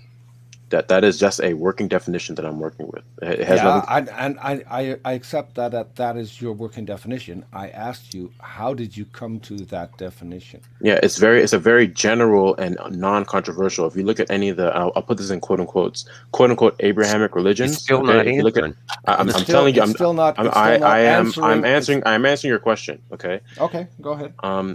If you look at any of the quote unquote Abrahamic religions, okay, the common denominator of all of these three, I'll just name them: Judaism, Christianity, and I'll include Islam in there. Okay, this is a general definition. Okay, so this is a normal definition that people will use. This is the common denominator of all of these gods. Okay, I accept that it's a common definition. How did you come by this definition? Where can I find this? If I look in the Quran, in the Torah, or in the Bible, does it give me that particular definition anywhere? Yeah, I mean it doesn't say that verbatim, but it'll give that message. Yeah. I don't know about I haven't read through the Quran, but I know which would be how you get to that definition. That was my question. If none of the books state your definition, how did you come by it? Well, first of all, it's irrelevant how I came by it. Okay, this is a definition that is able to be worked with. Okay, the purpose of a definition. The purpose of a definition. The purpose of a definition. It's not an arbitrary definition. If it's not, even if it is, it's irrelevant. Because I'm answering. He's an atheist. Okay, so he denies all gods. Okay, so it's irrelevant where I get this concept. I mean, it's not even. But the thing is, it's not a controversial definition. Okay, it's a very common, widely accepted definition. So it's not me pulling something out of thin air. Okay, so it's not arbitrary. So again, back to speed of sound. You say you deny all God belief. Okay, I'm sorry, real quick. But if he's the one denying it, wouldn't it be dependent on his definition, not yours? Okay, so when we're talking about this conception of God, first of all, do you understand the definition speed of sound before I address that? You kind of missed it because he said before he wanted to get you on, he said, I'm going to mute myself. So you can ask him questions. He was talking. I'm not going to just monologue this whole time. No, but there are people asking you questions, so why not answer the people who are asking you questions? Because he was talking to me first, but if he doesn't want to engage, that's fine. I didn't hear him say that he was going to be. That's not up to me. Okay. Well, I wouldn't mind engaging, but I'll let Peter and the guys talk to you first. But okay. But I just wanted to make it clear that I think most people here are the agnostic form of atheist, but I'm a hard atheist. Okay, so I'm different. So am I. So am I, by the way. Okay. You're a hard atheist? Okay, so Peter, how is it that God is not? Is that a defensible position? First of all, that there is no God. If you're going to ask me how is it defensible a God doesn't exist, then you'll have to come up with a better definition than the arbitrary one that you just pushed forward. It's not arbitrary. We can talk about a specific God, and I can tell you why that God doesn't exist. That's not a problem. Pick one. No, it's not an arbitrary definition. Okay, if we're going to be talking about God as that which is fundamental, necessary cause and grounds of all things, and that he's personal, okay, that's not an arbitrary definition. It's a very non-controversial definition. Yeah, it's also too vague. It's also too vague to point to a specific God, and I would okay. like. Well, you're an atheist. You're an atheist, and atheism definitionally is the denial of all gods. So if you want to amend your position, you want to amend, that's what it is. It's not. But okay, that's what it is. If you think that you can read my mind and then therefore claim what I think, then I would like some evidence. Is not a claim. This is not a claim to what you think. This is a claim to what a definition is. If you think something different than a definition, then you should not be considering yourself something that doesn't line up with the definition. Okay. If I wouldn't consider if I considered myself an elephant. Asked for my definition. If I consider, it's not about your definition. It's about the common usage of the word atheist in philosophy and how I define myself is not a definition.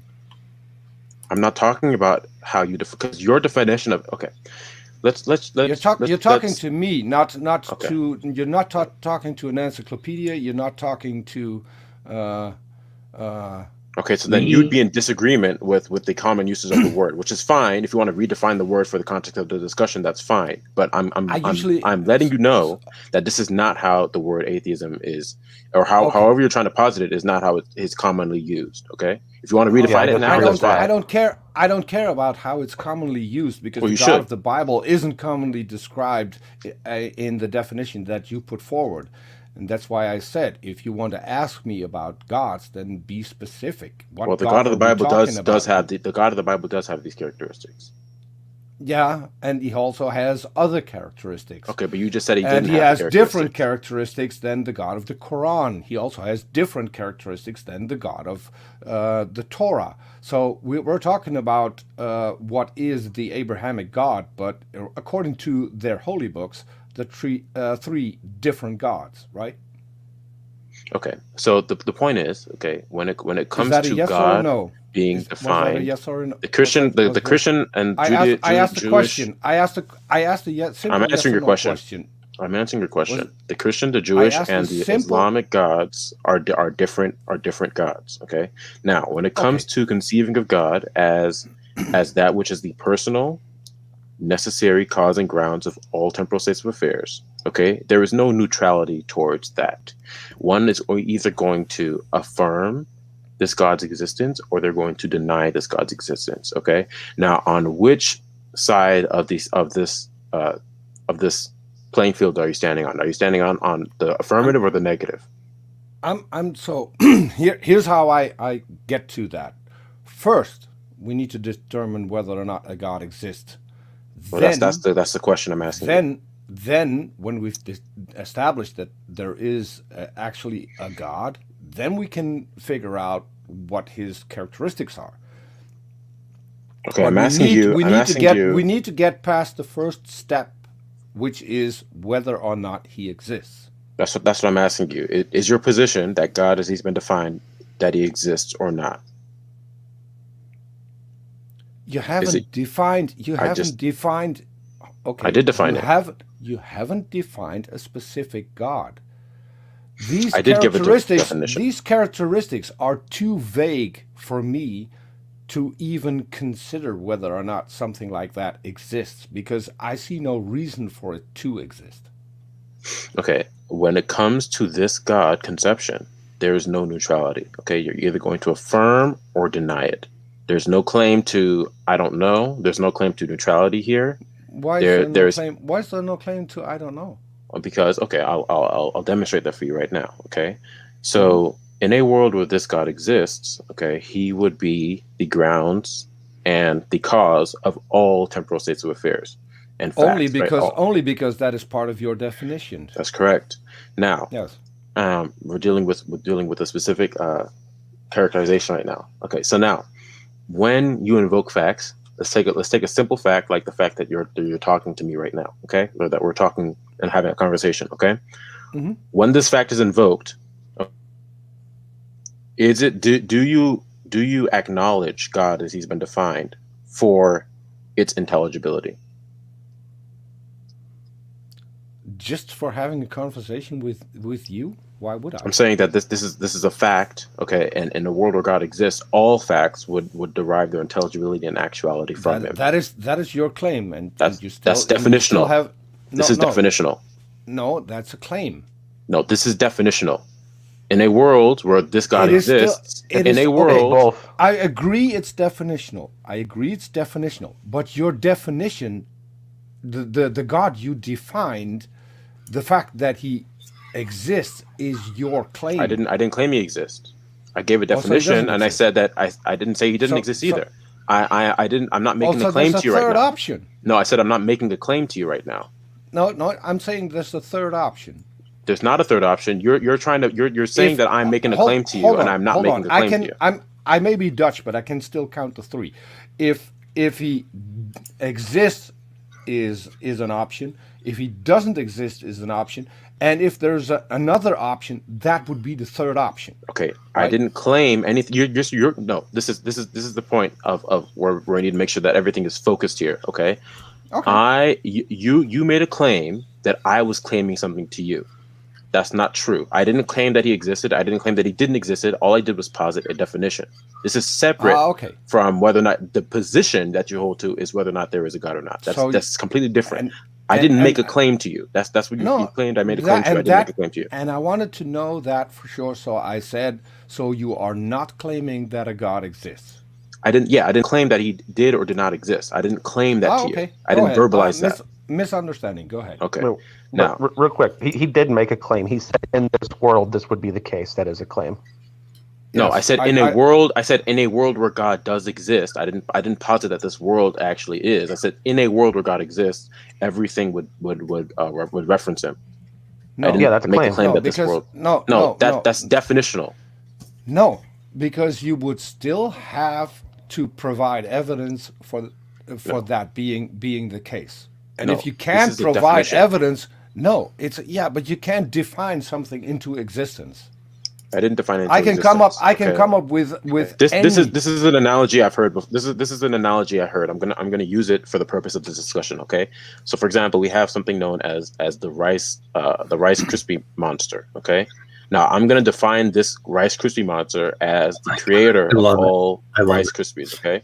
Now, yeah, I thought everyone would like this example. Okay. So now we're defining this term. Okay. Now in a world where the Rice Krispie monster exists, definitionally, he would be the cause of all Rice Krispies. This is not a claim that the Rice Krispie monster exists. This is just saying that given this definition, it logically follows that in a world where he does actually exist, he would be the grounds of all Rice Krispies.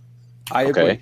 Now, I agree. In the same way, it still would be. It's not a claim. It is. It's not a claim that it's not a claim that he exists. No, it's not a claim that he exists. It is still a silly thing to talk about, because why would we talk about a hypothetical if we can talk about actual facts instead? Well, which to me is a lot more productive than talking about hypotheticals.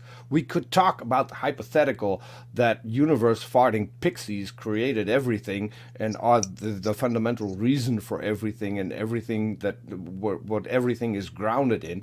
We can do that, and we can talk about that for hours, and a lot of people will find that entertaining. I find that a waste of time.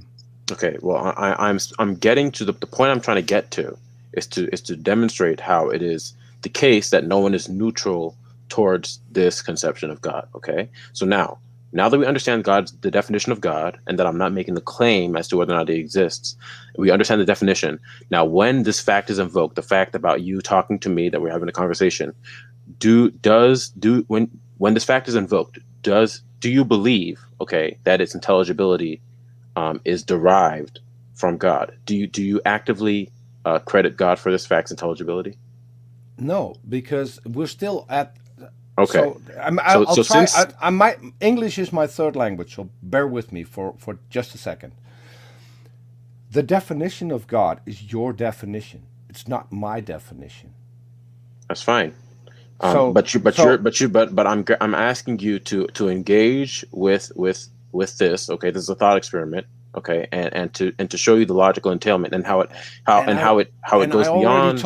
I already told you it's not productive. Okay, so why not? If no, because this does ask you a straight up question. I'll ask you a straight up question. Are you a theist?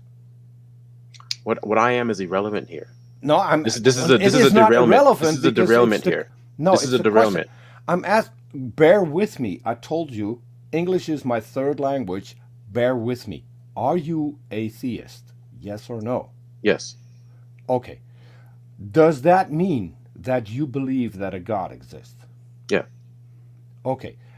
So why then can we not have a conversation about the God that you believe in? Well, we instead can. of wasting time on someone else's channel talking about a hypothetical.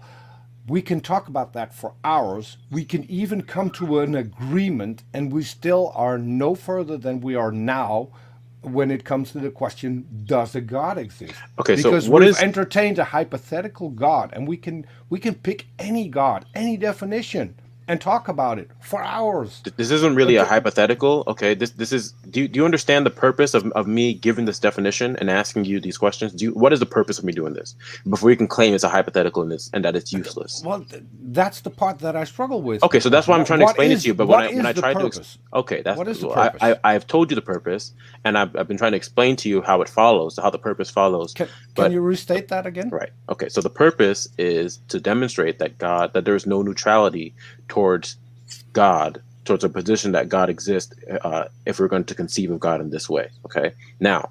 Okay. Let me ask you one question about this.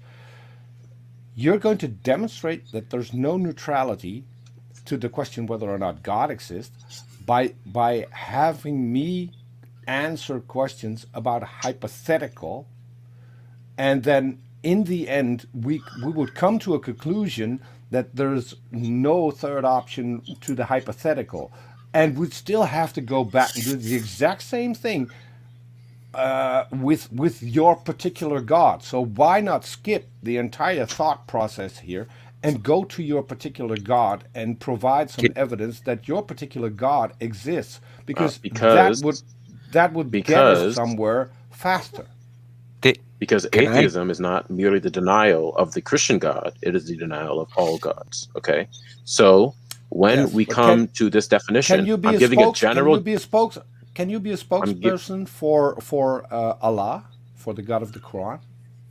I'm not. This is a derailment here. This is irrelevant. It's a simple question. It's a simple question. Can I make a statement? Can I just jump in? Okay, I'll let you jump in, David. Real quick.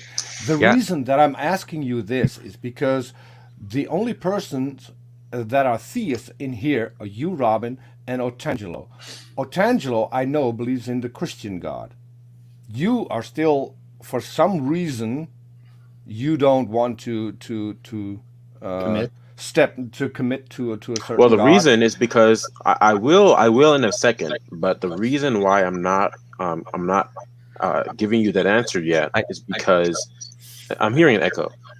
Yeah. So, Robin, what I wanted to say is that we can discuss the Christian God here. In order to discuss whether or not the God of the Quran exists, we would need a Muslim to be part of the conversation. Okay, but Peter, I think what he's trying to do is he's trying to establish this idea of this Abrahamic God or the mind God. And he's trying to establish that first, and then he wants to go ahead and establish which God, right? No. If you give me a second, I can jump. I can clarify the whole thing. Okay, David. What Robin is doing, is he's trying to get you to say that he's trying to say there is no neutrality, right? It's either a God exists or God doesn't exist. So then what he wants you to do is say, okay, I believe a God doesn't exist. And then he's going to turn around and say, well, how did you come to that conclusion? That's, how can you say God does not exist? And then it's at the point where damn well that God is unfalsifiable. You cannot prove that God doesn't exist because it's made up. Right. Yeah. And that's the whole point. You're just trying to switch the burden of proof and try to get him to that point so you can switch the burden of proof and say, well, how do how can you determine that? That's the whole point. Am I correct, Robin? This isn't I got a simple listen, Robin. Yes, I got a simple analogy. The burden of proof. That's one at a time. Are you afraid of having your atheism critiqued or something, or is no, that? It's what's going on switch. Here? You just all you. It's not switching anything. I came in here. Can I say something? You've been talking for half an hour. All you're trying to do is switch the burden of proof. This whole script is I could write it out in a couple of pages of your script, and that's all you're doing. You know damn well God is unfalsifiable. Okay, and you're trying to switch the proof and say, well, how do you know you can't falsify? That's all it is, Robin. Okay, that's all. That's first of all, it's not. This isn't. Okay. Robin, let me clarify. Robin, let me clarify with a small analogy what it sounds like to me. It sounds like to me that we're discussing, can I drive from New York to San Francisco without having the possibility whether or not cars exist. No. To me, it's useless. No, you've already admitted that you don't know the purpose of me asking you this question. I still haven't finished giving you asking you the question and demonstrating the logical entailment. You're here making assumptions about what I'm asking you. I'm honestly more curious to whether or not your particular God exists. And if we can skip everything else, all the hypotheticals and all the broad generalizations of gods, why wouldn't we address your specific God? Because you actually believe that God exists. So you must have good reasons for that to believe it, right? Yeah, so hold on a second, Peter. I think he doesn't want to have that conversation, and you've made that clear, right? I told you, I specifically said I came in here to talk about your atheism. The first question I came in here asking you is, are you guys atheists? That's the first thing I said here, okay? We can talk about my position, okay? And we could talk about that, sure. But that would be a different conversation from what I came in here intending to do. If that were the case, Robin, why didn't you ask everyone in here why they define themselves as atheists? Well, I came in here asking if they're an atheist, and then I came in here asking what their position is in terms of atheist. If they classify themselves as neutral, then the guy that I think his name is Scott. He said that he was not. He said he was not a neutral position. Well, you didn't ask why we were atheists, right? No, the reason I did actually ask why you're an atheist. I asked how they defended that position. Okay, so that is a request for justification. Right, because I'm not talking to 5 people at the same time. I talked to the one person who responded. I'm not going to ask somebody who didn't respond. You didn't ask me why I'm an atheist, right? Okay, well, yeah, I was making a point of clarification. Okay, I'm just saying that you didn't ask me. This is really trivial. This is really, really trivial. Okay, you understand? I came in here asking one question. It is. I'm going to explain why it's trivial. So you're interrupting me while I'm trying to explain. Why do you believe in God? That's a trivial question. No, the line of reasoning you're using right now, it doesn't really make sense right now, because what happened here, I came in here, I asked who, I asked, it doesn't follow. Can I finish explaining? I'm going to finish explaining. The reason I came in here, okay, I asked if anyone is an atheist, okay, then somebody said most of us are in here atheists, okay, then I asked, would you classify yourself in a way that you're neutral? Then the guy on the top left said, no, I'm not neutral. Okay, then I asked, okay, is that a defensible position? And then someone else joined in, and then you were probably the second or third person to join in after that. Okay, and then you started talking. Okay, so there wasn't really room here for me to do that. Okay, then after you made your position clear about that you're not neutral, okay, then I started going on this reasoning about how it is that no one can be actually neutral towards this specific definition. Okay. But your definition isn't specific. It is a specific definition. No, it isn't. It is. Because your definition applies to at least 3 completely different gods. Right, but I'm addressing specifically your atheism. So it's general. It's a general definition, but it does have specific characteristics. Okay, namely that it's personal. Okay, but again, I'm atheist towards claims of gods that have been made to me. So if you want to address a specific claim that has been made to me and prove that I'm wrong in my answer, that I do not believe that God exists, then what's the purpose? If you don't want to convince me of the opposite, then what's the reason for this conversation? Well, we can get to that point, but first, okay, I need to address the fact that you hold to certain presuppositions, you hold to certain assumptions about the world that are not defensible. So I need to first demonstrate to you how your worldview your mind be reading defended. again. Your mind reading again. So please tell me. No, it's not mind reading. Okay, so what presuppositions do I hold to? The point is that you hold to presuppositions. I didn't give a specific presupposition. You said that I hold to presuppositions. Yes. So give me an example of one of those. Yes, for example, you hold to the fact that there is regularity in nature. Okay, you hold to the fact that there are classes and categories of things. That is a presupposition. It's not. Okay, that is absolutely a presupposition. It is not. Okay, do you know what a presupposition is? The reason I hold to it is not a presupposition. I didn't say anything about the reason you hold to it. I said that you hold to presuppositions. One of these presuppositions is that there is regularity in nature. Yes, and that is not a presupposition. That is absolutely a presupposition. Because it doesn't have to be. No, the fact that you can defend it, there are presuppositions that are defensible. It's not based. Okay, for me, that is not based on a presupposition. Does that make things clearer? That's absolutely false. But again, that is getting to the so you can read my mind again. Okay, do you know what it means for something to be a presupposition? What in my mind makes it false? I love not all presuppositions are false. Again, I love it when people can read. I love it when people can read my mind. Wait, define presupposition. Because maybe you don't know what it means. No. You made a claim. Okay, hang on a second. Yeah, what you're saying demonstrates you don't understand what the definition of presupposition is. So I want to see if you know what it means. Presupposition is... Peter, quiet. Robin, don't ask. Define it for us. If you have a definition, give it to us. And also, Corag Nightwolf asked you a question up here. So I just want to interject that. But no, don't go around this, you define it, whatever. You define it. You brought it up, right? You're a presup. Define it for us. Right. A presupposition is an assumption that someone makes. Yes, and what you just said, the regularity in nature, for me, that's not based on a presupposition. May or may not. Please. May or may not. Well, you've already demonstrated about me. You've already demonstrated you don't know basic definitions. So you made a specific claim. You made a specific claim about me. Don't overtalk me and interrupt me about I will overtalk you. Okay?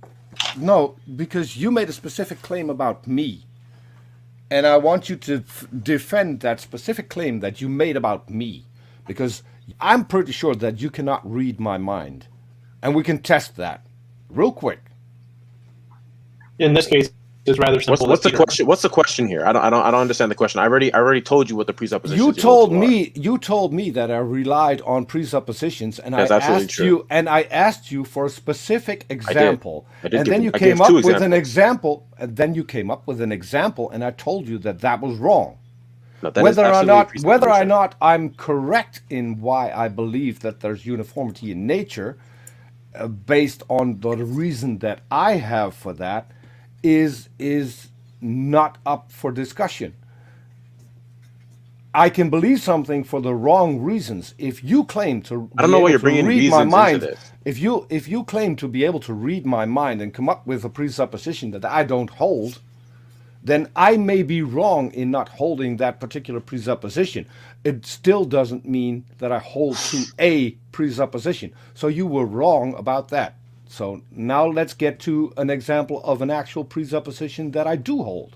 Okay, hold on. Because I'm gonna just go ahead and look up the definition just so I can make sure it is concise and clear. Okay, and demonstrate why you're just patently false on what you're talking about. You okay? have something to look up what it's like in my head.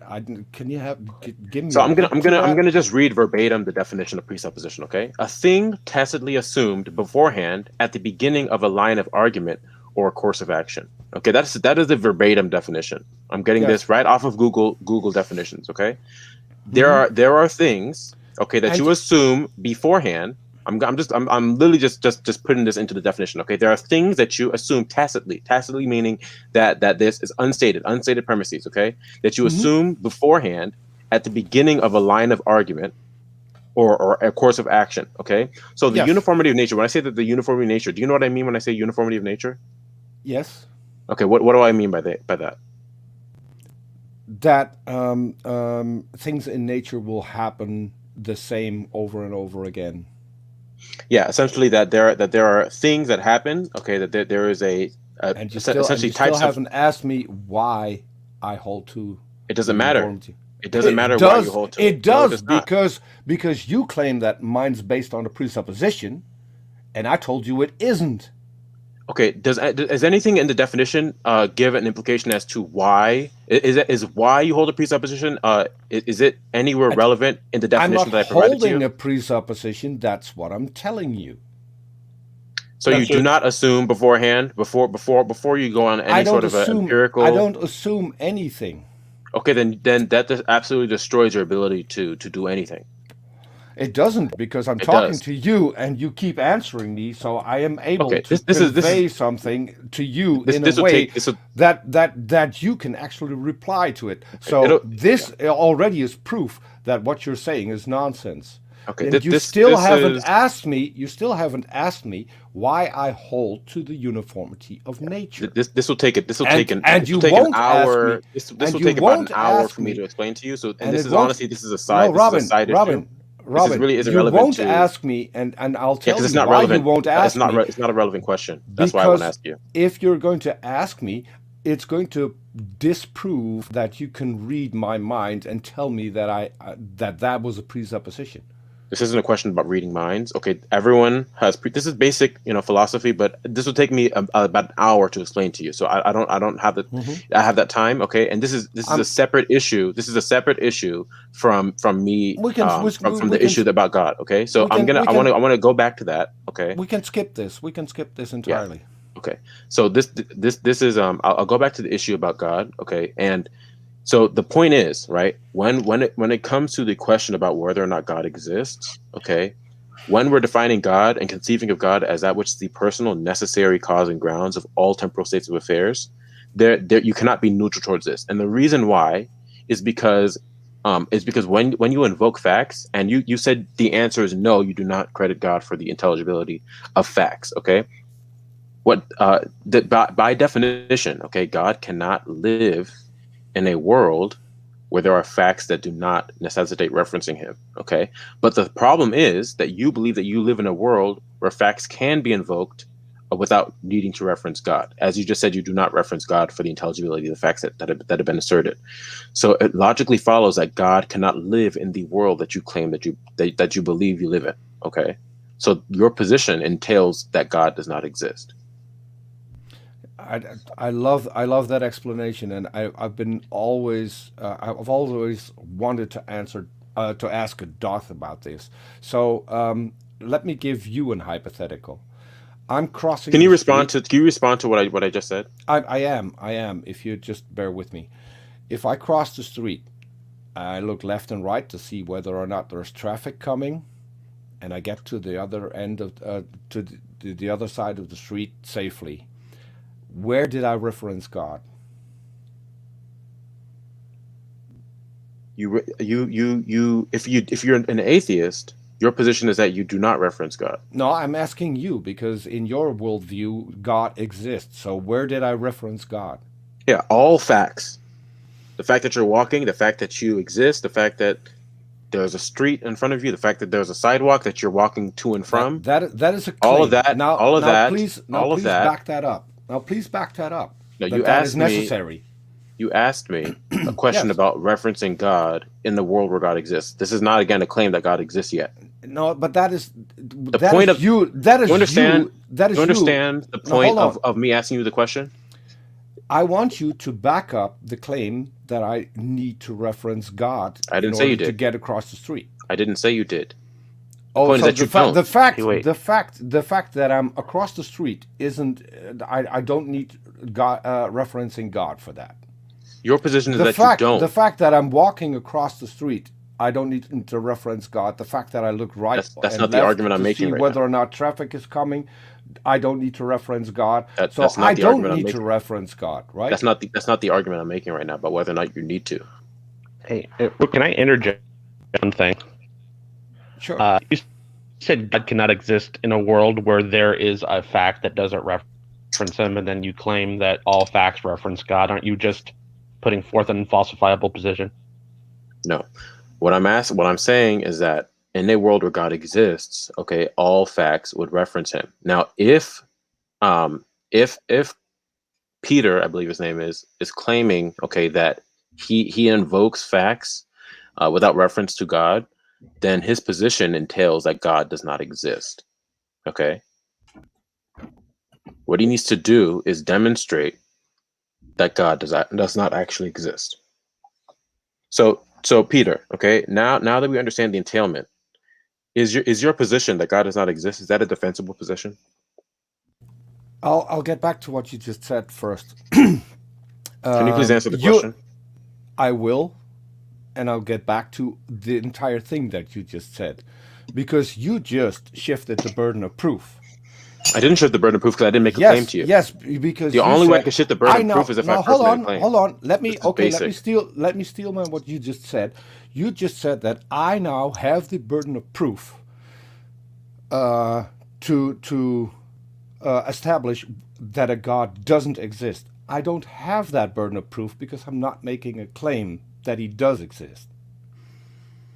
Your position, as I've already showed, your position. Okay, so can I get a word in? Okay, yeah, your sure, position. Sorry. Your position entails the falsity of God. Now, you have not responded to me in saying that is false. If you believe it's false, you can tell me exactly where in the line of reasoning that I've gone wrong. But repeating the same claim that you're neutral when that's what's in dispute, okay, and I've just given a rebuttal to the claim that you're neutral, and you're not responding to it and just repeating yourself, that is not a substantive response. Okay. Well, I think we've got a small misunderstanding. When I say that when I'm a hard atheist and saying that a God doesn't exist, I will respond to specific claims, not to a generic claim of a God that could be applied to pretty much any God we know about. Because other than the Abrahamic religions, other religions claim the exact same thing as your generic definition of God, and to me, that's why it's worthless to talk about. Okay. Because we need a little bit of more information about your God to see whether or not he exists or not. If we're going to have, even if we get to where the God, as per your definition, exists or not, it doesn't get us to a specific God, and I want to address a specific God. Real quick, Peter, can I make a suggestion? Sure. If you think his definition is not specific enough, just deny that that's a definition of a God. No, that is absolutely an inane thing you just said right there. Okay, that is a definition. You know what it means for something to be defined? No. Because if he's an atheist, it's based on his definition, not your definition. Okay, well then we don't have to use the word atheist. We could just say that he denies the existence of God as he's been defined. Okay, now we don't have to use the word. The only time we use the word atheist was in the very beginning of the discussion. Okay, but we don't have to use the word atheist. Okay, you can just deny the definition as being a definition of a God. Great. That's fine. We can talk about his worldview. We can say the word worldview from now on. Okay, his worldview holds to the falsity of God as he's been defined. Okay. Now I'm going to ask you again: is that a defensible position? Yes, it is. You can just deny that that's a definition of a God. No, it is a. You don't know. You don't know what you're saying. Okay. I don't really have the stamina to explain to you why that's just patently false. I can explain to you. But you don't know what you're talking about. I can explain to you why it's a defensible position, because the definition that you came up with, you still have the burden of proof to establish that the God that is the God according to your definition is even possible, let alone probable. Okay, that doesn't necessitate the fact that I haven't given you a line of reasoning, or that you may not have heard or been convinced by a line of reasoning, that it doesn't follow from that there is no God. Okay, for example, I'm going to give an analogy to help aid this. Okay, let's say both of us are standing outside of a locked room. Okay, none of us have been inside of the room. None of us have access to what's inside of the room. You hold to the position. Let's say I hold to the position that there is not a chair inside of this room. Okay, you hold to the position that there is a chair inside of this room. Now, when you ask me, J. Robin, how do you know that there is not a chair? And I respond to you, because you haven't proven that there is one. That is not a valid response, because there very well might not be a chair in that room. Okay, or there very well may be a chair in the room. Mm-hmm. But the fact that you haven't provided an adequate argument for it, it doesn't follow that there is not a chair. Okay, it doesn't necessitate my position. Exactly. So again, now you made it 100% clear that my position is correct, because I'm not the one claiming that there is a chair in the room. I'm claiming there's not a chair in the room. That's right. As a response to you claiming that there is a chair in the room. Right. It doesn't necessitate, but listen, appealing to someone else's reasoning does not necessitate your It doesn't. Okay, but great, great. So what I'm asking you, then you acknowledge it's not an answer to the question then. No. If you make the claim that there is a chair, and you keep turning the burden of proof on me while you're the first one to make the claim about a chair, I wasn't. No, it doesn't. I still need to respond. The order doesn't matter. The order does not matter. Yes, it does. No, it does not. I still need to respond to your claim. No, the order doesn't matter. Both of us are making positive claims. This is very, very. Here's why you should have asked why I'm an atheist. I am an atheist because people like you do not provide enough evidence for me to accept the fact that there is a God. It doesn't matter. It doesn't follow from the fact that people don't provide evidence, and even then, okay, that is a questionable statement right there. But the reason that you're not convinced, is it okay, questionable? It doesn't. So you have it is, but we don't have God? to. We don't have to go into that. Okay, that's a side issue. I would love to go into that. If you have evidence for a God, that's a side issue. That's a side issue. No, it's a side issue. Okay, because right now what we're talking about. What we are talking about is whether or not appealing to someone else's reasoning or faulty reasoning. Atheists in this room, if you have cold hard evidence for your God's existence, you would be single-handedly able to convince eight atheists in this room that your God exists. So I would think that would be the number one thing to do. Okay, right now what I'm doing is telling you. This is right now what I'm doing is telling you that both the people standing on the affirmative and the people on the negative have the burden of proof. Appealing, okay, to someone else's faulty reasoning, it does not necessitate your claim. Again, with the chair analogy, if I say, okay, that your reasoning is bad for the fact that there's a chair, therefore there's not a chair. Okay. Well, that doesn't follow from that there's not a chair. If we're going to, but if we're going to, because there very well may not be a chair in the room. Yes, but if we're going to go with the validity of the analogy, I know chairs exist. No, that's separate. I own chairs. I know chairs exist. So the fact whether or not there's a possibility for a chair to be in a room, I know that is the case because I've seen chairs. I know what they look like. I own chairs. I have no such thing when it comes to a God. I've never seen a God. I've never met a God. There's nothing that has ever been produced for me to be evidence for a God. So the analogy, it doesn't matter. The analogy God and chair is a weak analogy because I provided a definition. One of those items we know actually exist. Okay. The other one, a definition. We don't.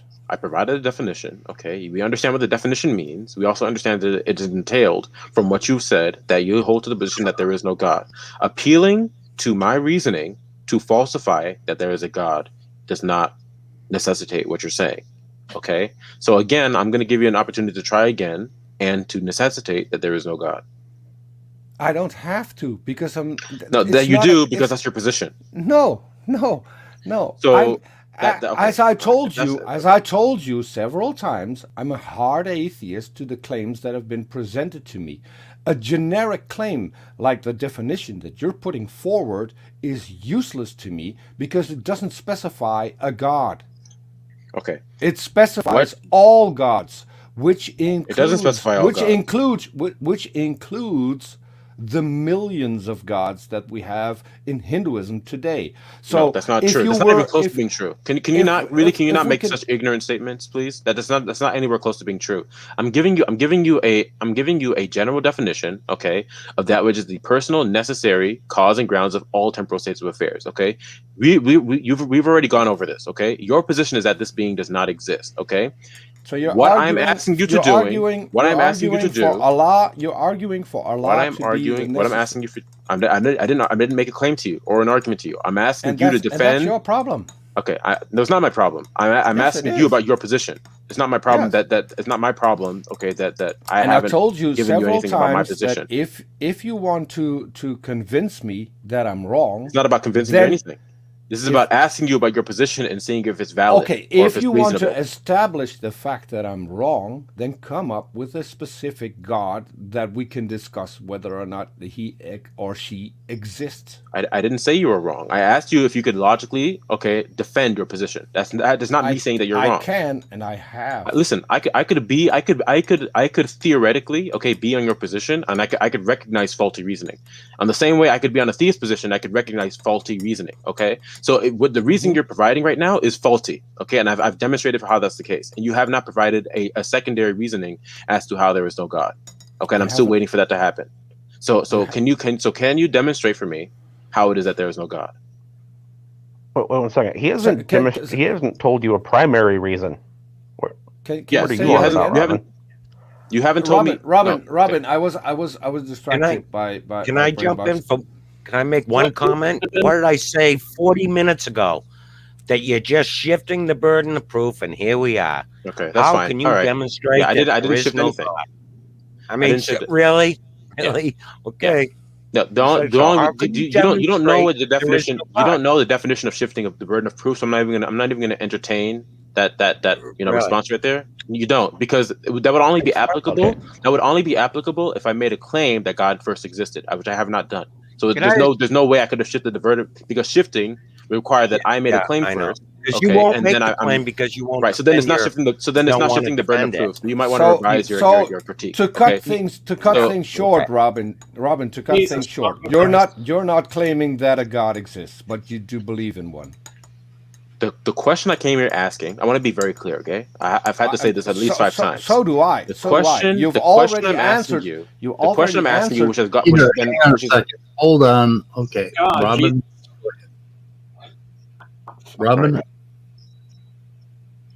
So the question I'm asking you, okay, it has yet to be answered, okay, after I've given a refutation of your first time. Is yet to be answered again, okay, how it is that there is no God. Again, you've done shifting, you've done deflection, you've done evasion. Okay, let me try and answer that as best as I can. How there is no God. Yeah. First of all, there's no evidence when there should be evidence if this is a creator God. We should have evidence. You're roboting. I'm roboting? Really? No, he's not. Okay, no, you're good. Maybe that was on my side. Okay. You're good now. So there is no evidence for any God. There are holy books that have contradictory statements. I didn't make any question about holy books. You asked me a question, right? Right, but you're not answering my question. My atheism isn't based on you, Robin. I said we were going to refrain from using the word atheism, because that obviously is okay. But you asked me why I hold to the position that there is no God. Yeah, let's just say how is it that this being? Can we at least establish that the reason why I hold to the fact that there is no God has nothing to do with a guy named Robin that I'm meeting today for the first time? Yeah, what I'm asking you is if you have a rational response. Okay, you haven't given one. I just gave you a couple. No, and then you and the only response to that you had is, "I've never made that claim." I'd never said you made that claim. Okay. You asked me about my position. My position has fuck all to do with your claims. I didn't say your position had anything to do with my claim. What I'm asking you to do is demonstrate how this being, I won't even use the word God since that obviously is causing some problems for you. I'll say, how is it that this being does not exist? How do we know God is a being? Because now you shifted positions. So how is it that this entity does not exist? How is it that this thing does not exist? Well, I don't know what. You started out with like it evasion being, 101. No. You started out with it being a necessary mind, and now all of a sudden it's a being. Yeah, because when I say the word God, that's obviously very, very troubling for you and triggering for you. So I want to cater. I want to cater to your sensibilities, okay? And I want to get to the root. I want to get to the and you great. can So I'll be call it really, God then. you can start being condescending and trying to get me mad. Well, I've asked you for the past 10 minutes for a rational. I've asked you for the past 10 minutes. What kind of God do you think is real? And it doesn't matter what I think. It doesn't matter what I think. You are not man enough to tell me which God exists. What I think is irrelevant. It doesn't matter what I think. I'm asking you to demonstrate your position. Okay, Midnight wants to say something, and then I want to say something. It's getting late, guys. I want to say a couple of things. So, Midnight, say something. Please, you other two, shut the fuck up. Can I get in line after that? Say something. I'm in line after Midnight. Go ahead, Midnight. Speed, honestly, Simon flashed his microphone a long time ago, so he should at least have a chance. Do your thing. I don't care. No, go ahead, Tanya. You're first. Go ahead. Okay. Now, as I was trying to say, Jason, did you come in here to have a conversation or browbeat? Is that a rhetorical question, or is that you actually wanted me to respond to that? Oh, no, you asked him a question. Okay. Yeah, I didn't come here to browbeat anyone. I came to ask for a rational defense of your atheism, which is what you would ask of me. Okay. And the fact that you cannot, I'm responding now. Now I'm responding. Okay. So the fact that people cannot, defend their position, and they have to resort. No, you didn't. And they have to resort to characterizing, okay, questions as browbeating.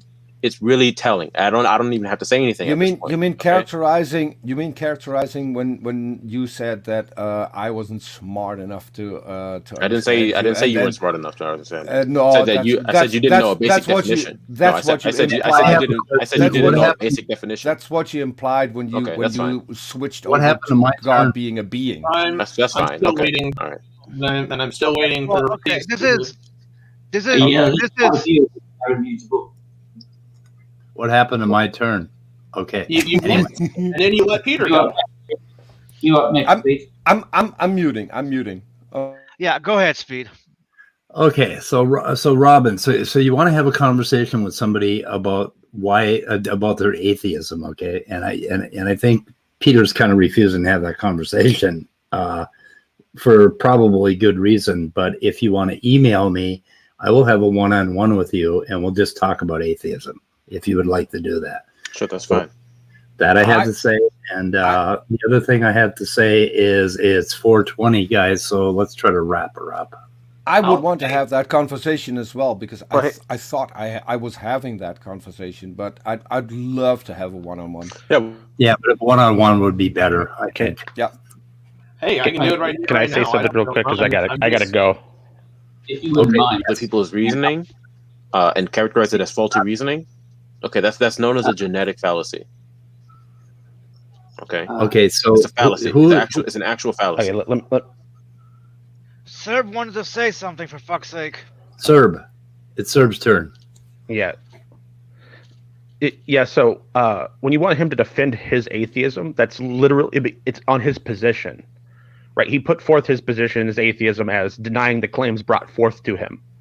What you're talking about, what you're trying to argue against him, isn't a position he holds, right? You're not actually talking about his atheism or why he's an atheist or anything. You're talking about some sort of weird generic atheism. Oh, don't interrupt me. You're talking about some weird generic atheism that is required for you to make the argument you like. It's literally a straw man. That's not okay. One, that's not true. Okay. Secondly, I'm going to explain why that's not true.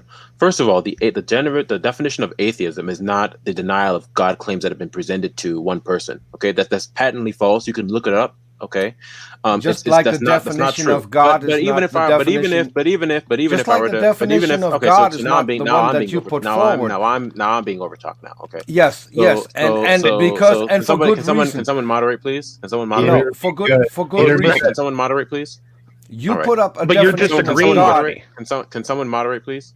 You put up even if agreeing with me, even if I were to agree, okay, that is his position, right? It doesn't have any bearing on the conception of God that I'm talking about. I could say, sure, then I won't use the word atheist. This is which is why I said I won't use the word atheist. I'll respond to his position as it relates to the existence of God as he's been defined in the context of the discussion. Okay, now as of yet, he has not provided a rational justification for the notion that there is no God. Okay. Several. He has not provided a rational justification. Several. You just said I was wrong, and then you just agreed with me that they're not the same thing. No, I said that. I said what's not the same thing. Speed. What he calls his atheism and what you want atheism to be. It's not about what I want atheism. You just to be. agreed with me, even though you said I was wrong. It's a definition of atheism, but I could cater to his redefinition of atheism.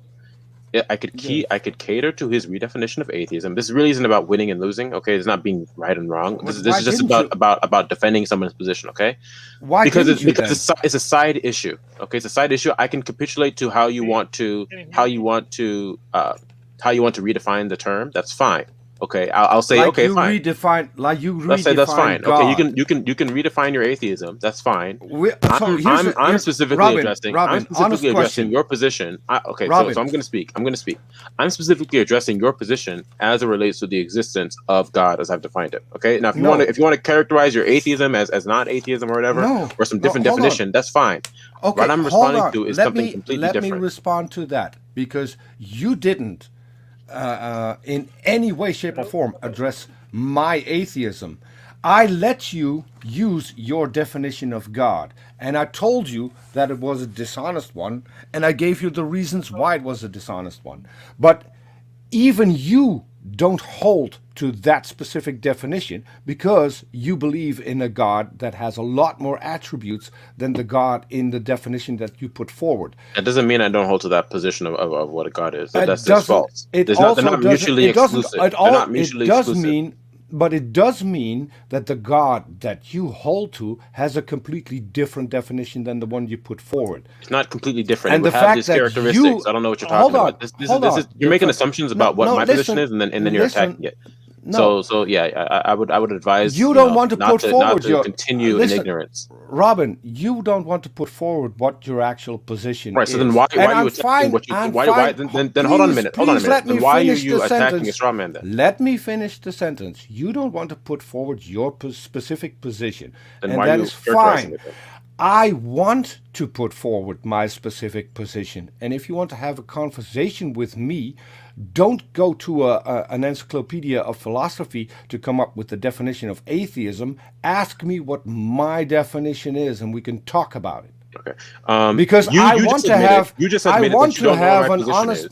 No, you just admitted that you do not know what my position is, and then you proceeded to attack you and say that you didn't disclose your position. Okay, but then you made assumptions. But then you made assumptions about what my position was. Okay, and you said that I would hold to a being that would have more or less characteristics than this does. If you okay, right, so that's an ignorant statement. Okay, I'm just going to say that's an ignorant statement. No, because you don't know because I know for a fact. No, you don't. No, you don't.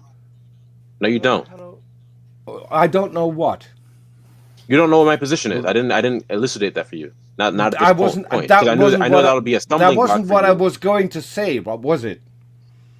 You're still failing to read my mind. I was asking a question. You cut me off, gave me an answer before I finished the question, and then now you found out that you were answering the wrong question. So I'm asking you, what question was I going to ask? You didn't ask a question. I wasn't responding. I was going to ask a question, and you said no to that question.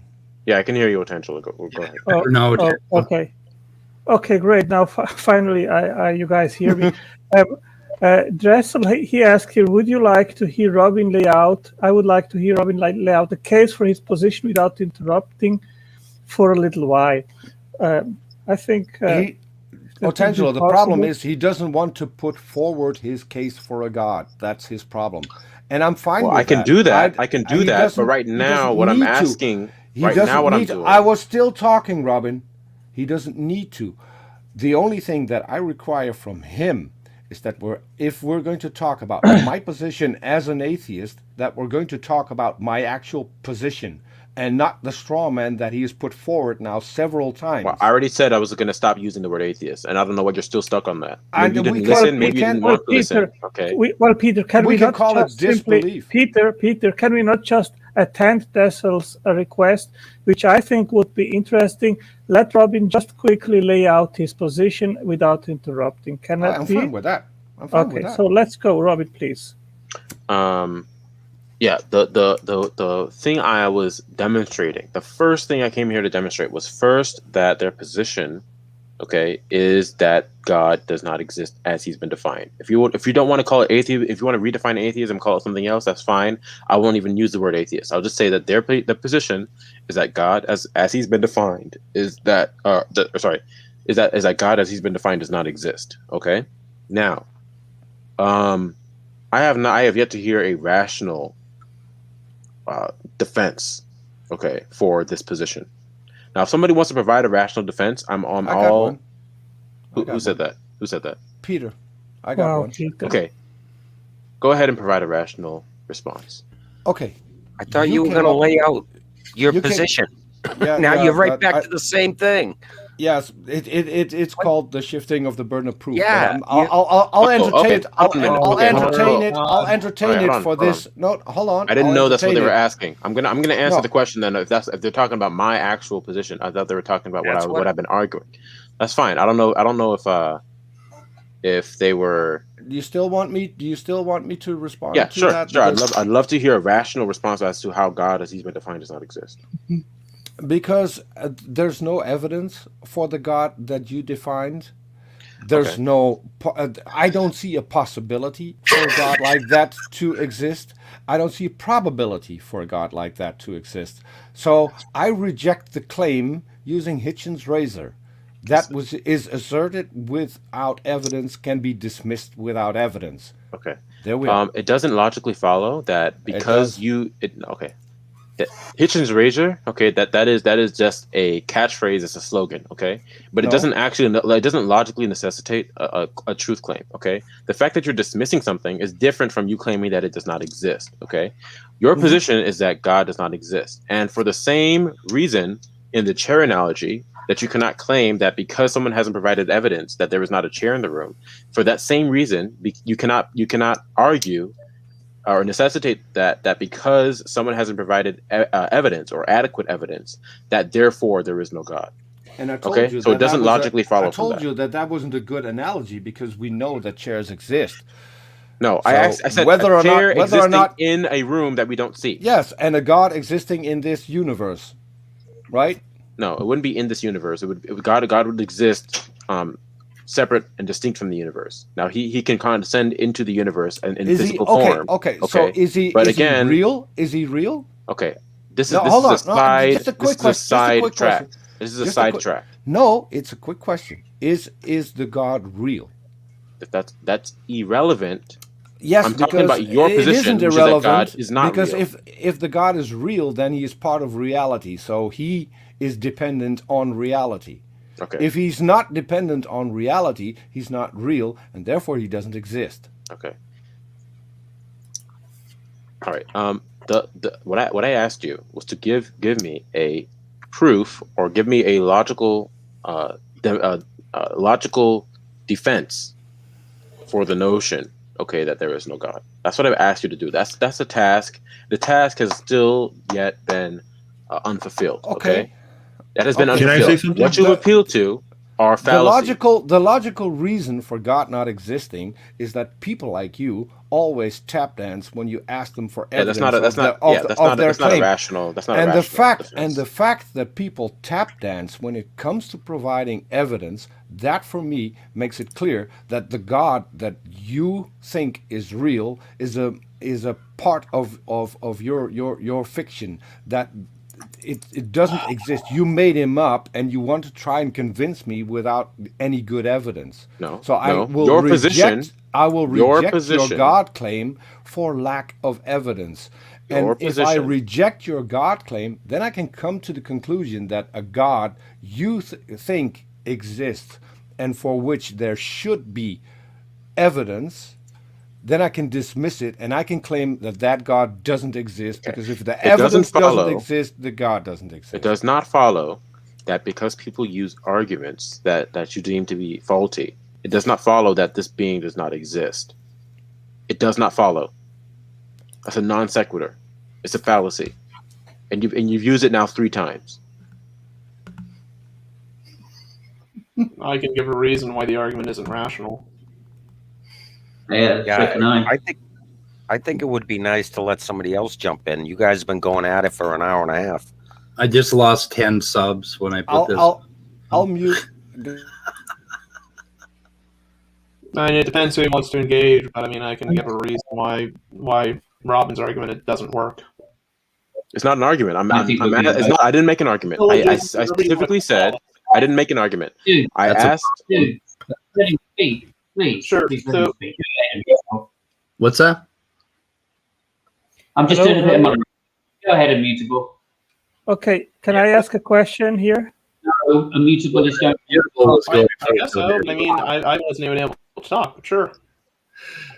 Yeah, go ahead, Immutable. Please respond to the question that was asked.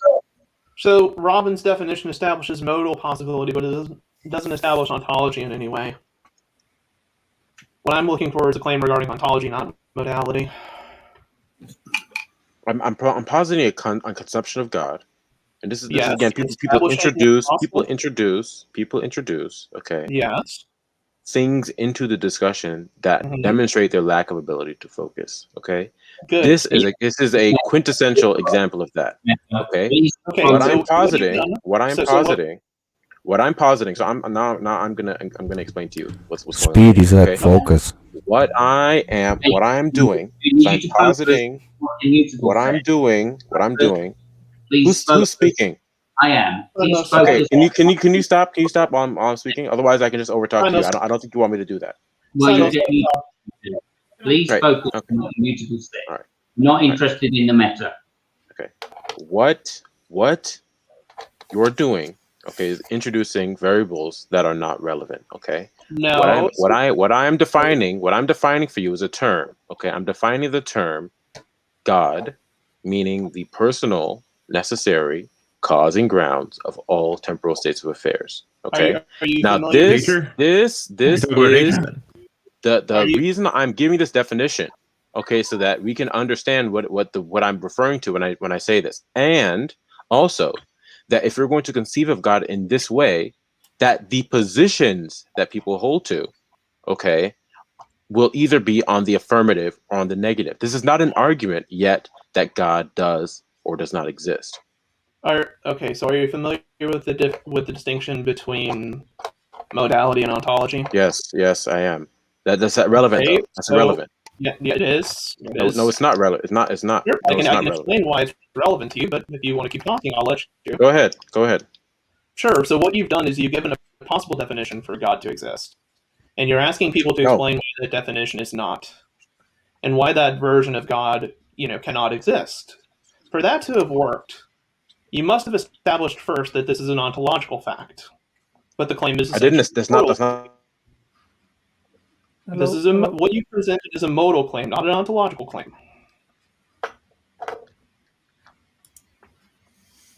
Okay, so now I cannot. Okay, go ahead. Could you just explain what part of it is modal, please? Immutable. What part of it is modal is the properties he's assigned to his God. Being a foundational, essentially being a foundation for all possible reason. It's possible that I can find God in a way that doesn't have that property. Okay, could you respond to that, please, Robin? Yeah, someone had to be muted. Okay. The question here. Okay. First of all. Okay. I want you to repeat back to me, because obviously what you're saying, you don't understand the slightest bit what I've been saying. No, I understand your claim. All right. So now somebody's gonna have to mute Immutable until I finish my point. Now someone's gonna have to mute him now, right? All right. So now that nobody's muting him, I can see that this is very partial. This is not an impartial moderation going on here. Okay. So I'm trying to explain something right now. Okay, and I'm going to continue to speak until you stop. Immutable, shut the fuck up. If Go ahead, Robin. If you insult him, you'll get muted. That's I didn't insult him. I didn't insult him. Okay? Carry on and respond to what he said, please, Robin. All right. So again, right? What I want you to answer this question. Okay. What was the claim I was making when it comes to atheism versus theism? That atheism what is God? No, that's not what I was saying. Okay, so this is a quintessential example of people not either listening, being ignorant, or not paying attention. Okay, so elaborate your position. Right. The thing I came here to say, okay, was that there is no neutrality towards the existence of God as he's been defined. One will either affirm God's existence or they will deny God's existence. Okay. Sure, I can agree with that. I'm asking you Great. to show. Great. So there's no point in contention here. No, there is. No, there's not, because that's all I've said. That's all I've said this whole time. Hold on. Because what I've noticed you doing is I've noticed you positing one possible form of God that can exist. And you're asking people to explain why they reject that version of God. What you're assuming is you're assuming an ontological state about the proposition. No, that's not what I'm saying. Okay. Yeah, what I'm saying. Hold on. No. What I'm asking someone to do is to demonstrate the claim that God does not exist. Are you not therefore presupposing that that claim is the one that people should be referring to when they say God exists?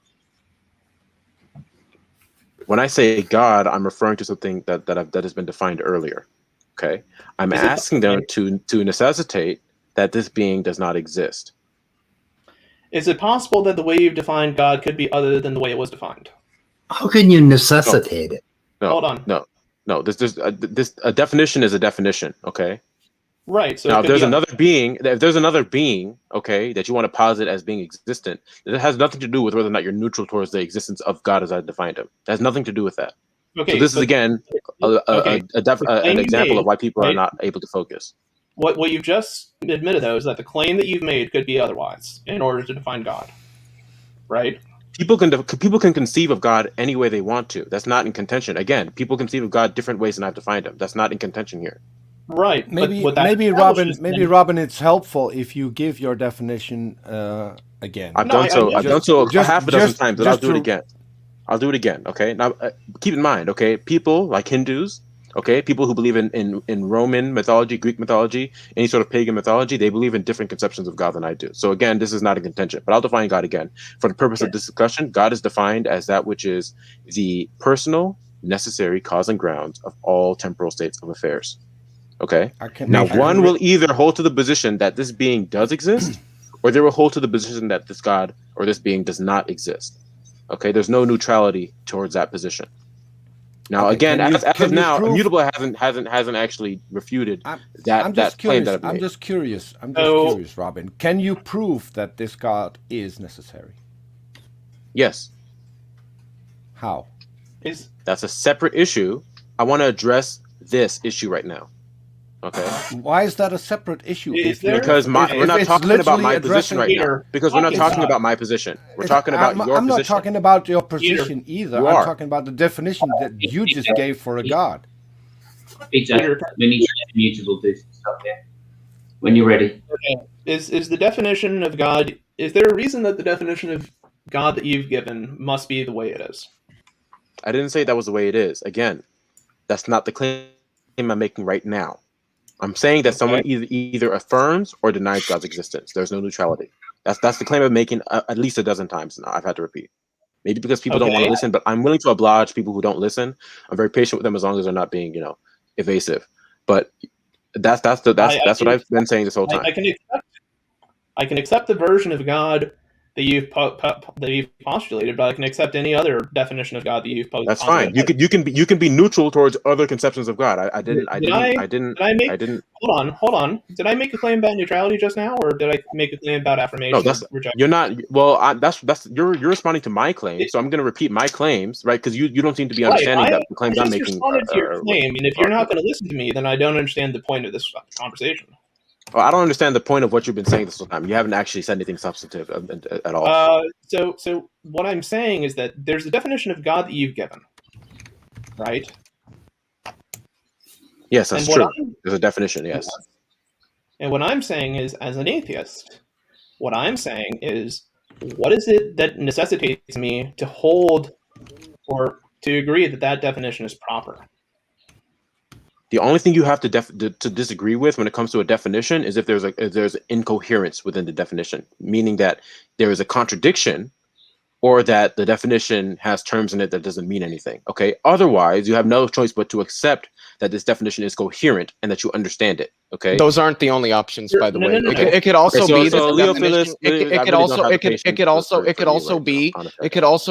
that the definition that was provided was correct, but was used in an incorrect context. Right. Like if I talked about Socrates, being a man, and please don't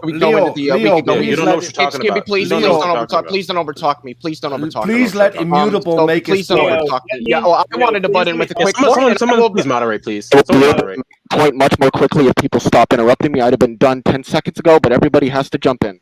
Anyway, like I was saying, you just provided a false dilemma. That those aren't the only two options. You could also utilize the correct definition of a word, however, use it in the incorrect context, like with the word train. Okay, is somebody? I'm really surprised that this little kid here was not muted after speaking into his mic. I mean, if all you're going to do is hurl insults and not address the points that I made, this isn't going to last very long. Robin, this little kid here is part of my fucking stream, like regularly. So if you don't let him say what he's got to say, it goes wrong. Trust me. If I can get back to the point, the main objection is that the type of thing you've done so far is establish necessity, but not sufficiency for the type of object you're claiming. Yeah. Okay. So again, this demonstrates that you don't understand the claim I made earlier. No, I understand it's definitional, but I don't understand its sufficiency to establish. Can I ask what that claim was? That doesn't have anything to do with what I said. What I said. Right, so you don't even know the claim, and then you're coming in here talking or interrupting people. No, I understand. This is really, I'm not talking about you. I'm talking about Leo Phyllis here. I'm specifically. Because I addressed something that I did here. So no, you just came in here. You came in here ignorant. You came in here. No, I didn't. I thoroughly addressed what you said and demonstrated that the point that you made was incorrect. Yes, I did. I pointed out that the only way that you can object to the definition of a word is if it's incoherent or if it doesn't make sense. I showed that's not the case. A word can be perfectly coherent, make sense. You could also be using the correct definition, but you're just using it in the improper context. You have thus far not. Leo, Immutable has waited a long time to get his turn. Let him talk. Objection that I brought forth. Leo, let Immutable talk. It's not your turn yet. You'll have to wait. Indicating that you probably.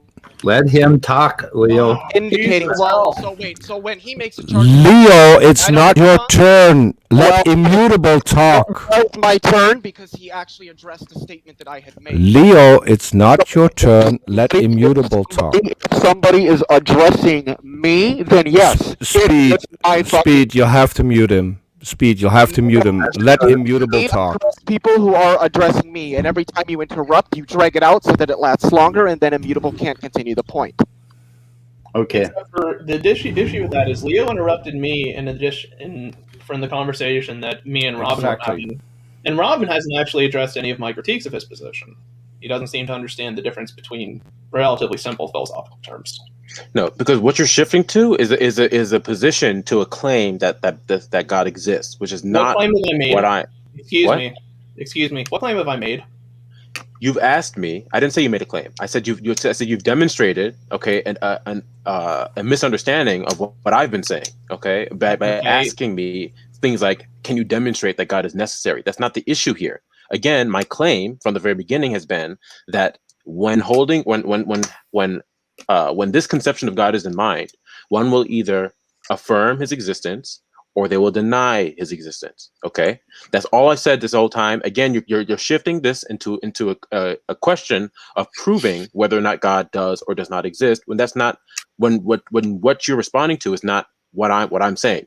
You're misrepresenting here. Okay, when you say that God is a personal being and acts as the foundation for all other knowledge, is that not a necessity claim?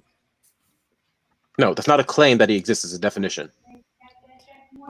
If I claim that X is a necessity for Y, is that a necessity claim? No, you're defining a definition and a claim are two different things. I would think you'd understand that. I would think anyone would understand that. Okay, so it's possible for that to be true or false. I'm waiting for an argument to show that God is in fact a necessity for all knowledge. Okay, it has nothing to do with whether or not you're neutral towards the position of God.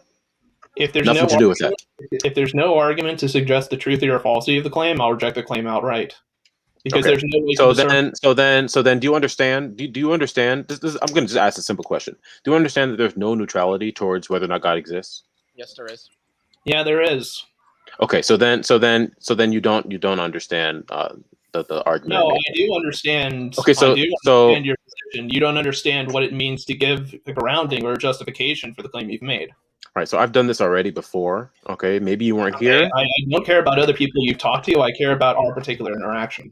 Okay, that's fine. So I'll go ahead and let you know. Okay, how it follows. Okay, so when it comes to God being defined this way, okay, God, again, is the personal necessary cause and grounds of all temporal states of affairs. Now, when you invoke facts, I'm talking about a definition. When you invoke facts, okay, no, it's not a claim. It's not a claim. No, it's not. Okay, so now if people are going to continue over talking me, they don't get to hear the reasoning. Okay. You didn't provide it. Well, because people are over talking. Because people are over talking like you're just doing right now. Can't provide it. Okay, and then by the way, you're a clown.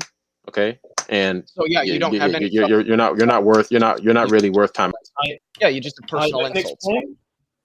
I can explain why Robin's statement is a claim and not actually an ontological claim, because I can say that fairies are proper grounding for all logicality and things like that. So now we have two claims that differ upon what it is that actually on what it is that explains logical states. No, again, a definition. If you're going to define a fairy as that which is the personal, or I only have to use personal, I'll just say define a fairy as some necessary cause for something. Okay, I can accept that definition. The point is that you're either going to say that this fairy does exist or that it does not exist. Okay, that is the position. Okay, again, this is not an issue. This is not an issue of claiming something. This is an issue of whether or not someone's position will be that God does exist or that it does not exist. It's about neutrality. This is not about claiming whether or not God exists. Okay. You do understand that your claim is one that's I didn't make a claim. So that's a malformed question.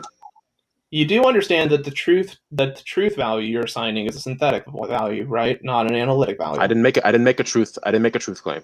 Yes, you understand? Okay. I made a definition. No, you didn't. If I said, excuse me. If somebody's going to continue to give meta commentary, then the conversation's over. Okay, then don't be a fucking dumbass and make a decent argument. If I say that God is the foundation for all logic and reasoning, it is assumed when I say that statement is true. No, it's not. So if I say that the Rice Krispie monster, okay, if I define a Rice Krispie monster as the necessary cause of all Rice Krispies, I'm not asserting that the Rice Krispie monster exists. I'm defining a term. What's being claimed about the proposition is that the particular things have the properties they have, right? No, I'm describing a term. You didn't even respond to the analogy I brought up. If I'm defined, no, you didn't. You just continued making claims. If I define a term, Rice Krispie monster, okay, as the necessary cause for all Rice Krispies, okay, it's not a claim that this Rice Krispie monster exists. That's simply not the case that it's a claim. Okay, it is a definition. Now, if you want to impugn me of making some sort of a claim, then you're just wrong. That's just simply wrong. It's simply not true. It's no, false. if you're saying no, If you're saying some process of X explains Y, it either needs to be analytic or synthetic. No. Okay, so this is a mischaracterization of what's been said. Okay, again, No, a it's definition. Can I say something? No, it isn't. Who wanted to say something? Somebody said they want to say something. Me, Top Dog. Okay, go ahead. Oh yeah, everybody wants to. So why are we needing to talk about some? Well, let me say one sentence. You're dropping out. Let me hang on a minute. You're dropping out. Top Dog, hold on. I was muted. I'm sorry. Anyway, Robin, did you get my email address? Is this speed of sound talking? Yeah, it's in private chat. Before you rage quit or before I end the show, and then we'll let Top Dog talk. Hold on 1 second. Let me just see if I have it. It's speed of sound of gravity at Gmail, all one word. Okay. Yeah, I got it. Okay, Top Dog, your turn. Sorry. If we're going to talk about something that's real, why are we bringing up fictional definitions? I didn't posit it as a real or a fictional character. It's not. I haven't verbalized whether or not that's the case. The point is that one will either be affirming the existence of such a being, or they will be denying the existence of such a being, or suspending judgment on the proposition. I'm not even going to respond to that. Okay. Yeah, because you can't. Okay, that's fine. That's fine. That's fine. Okay, so you win. I know that's what you want. Okay. Why does I'm responding. Okay. No, that's Leo. That's the part you missed, because the fact that he's bringing that up is because both Speed and I defined as a hard atheist. So that's the point you missed. Well, so do I. So I don't see what that has to do with anything. You're such a clown. Honestly, it's not even worth it. See, all you can do is just call me a clown. That's right. Okay. Well, I'm not anywhere. You don't have to. That's fine. I was talking to Immutable anyways. I wasn't talking to Lighthouse or to Leo. By the way, Robin, can I say something, Robin? Angela, I'm not talking to you. Otangelo want to say something? Can you say something? Whoops. Yeah, Robin. In this room, there are basically almost all of them. They are not agnostics. They are strong atheists. They try to promote the claim that the material world is all there is. So you never made this. I didn't say all. I said most of them. I don't think anybody in here does. Okay, so let me ask: who here defines himself as a positive or a strong atheist? Positing the claim that most likely the natural world is all there is. I wouldn't say that's naturalism, not materialism. So you're just conflating. Yeah. Okay, naturalism, whatever. Okay. Yeah, no, I'll go for physicalism, but yeah, I mean you can whatever it away, but there are nuances. Physicalism, naturalism, materialism, whatever you want to say. I mean, denying the existence of God. Yeah, I think there are. I believe there are no God or gods. Yeah. I'll define myself with that position. Okay, so there are actually a lot of people who do describe themselves as naturalists. Okay, so yeah, Otangelo, what were you going to say? What was the next thing you were going to say? That was my whole point. Once this has been clarified, I mean, you have basically tried in the entire conversation to establish that there is no neutral position. But since most here don't hold to agnosticism or a neutral position, actually trying to defend that view or that point is moot, I would say. I mean, you can straight away go to the point to challenge them and ask them to provide good reasons why the natural world is all there is. Well, because the reason I didn't want to do that first was because I wanted to make sure that everyone understood definitions and what we're talking about, because I think it was the other guy I was talking to who said that he would define himself in a different way than what would conventionally be understood from what they were talking about. So that's why I wanted to make sure the definitions were clear and that positions were clear. I would say that the question to an atheist to actually back up his position and provide positive evidence, which tops theism, that the natural world is all there is a much more entertaining and interesting question.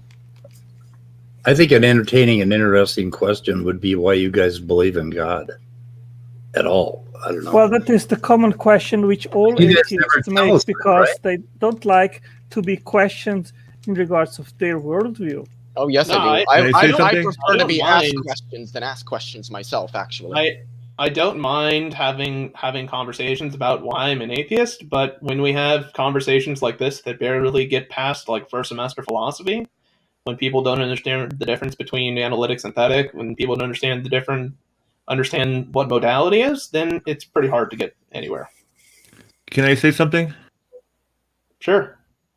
Is there a goal to understand reality as it is? I would think so. I don't That's know what one you of mean when you that's ask that maybe the question. most fundamental question. So why are you bringing up it's something that you don't have any evidence for, Who said that? or good reasons to believe, or whatever, stuff like that? And so far, Robin hasn't given a definition as to why, given any justification as to why his definition is coherent, or how his definition of God could even be potentially realized. I think that the denial of God entails what he is saying. You cannot be neutral. Either you believe in God or you don't. That's basically what he is saying. Not true. You can. Can you believe in a God, but not If a you don't religion? believe in God, that, then if you don't believe in the existence of a creator, I mean, it has been squabbled the entire conversation here about the definition of God, and I mean, we can define God as the fundamental, eternal, conscient, and intelligent creator, which exists without a beginning, instantiates everything else which is dependent on him. And I can couldn't it just be nature?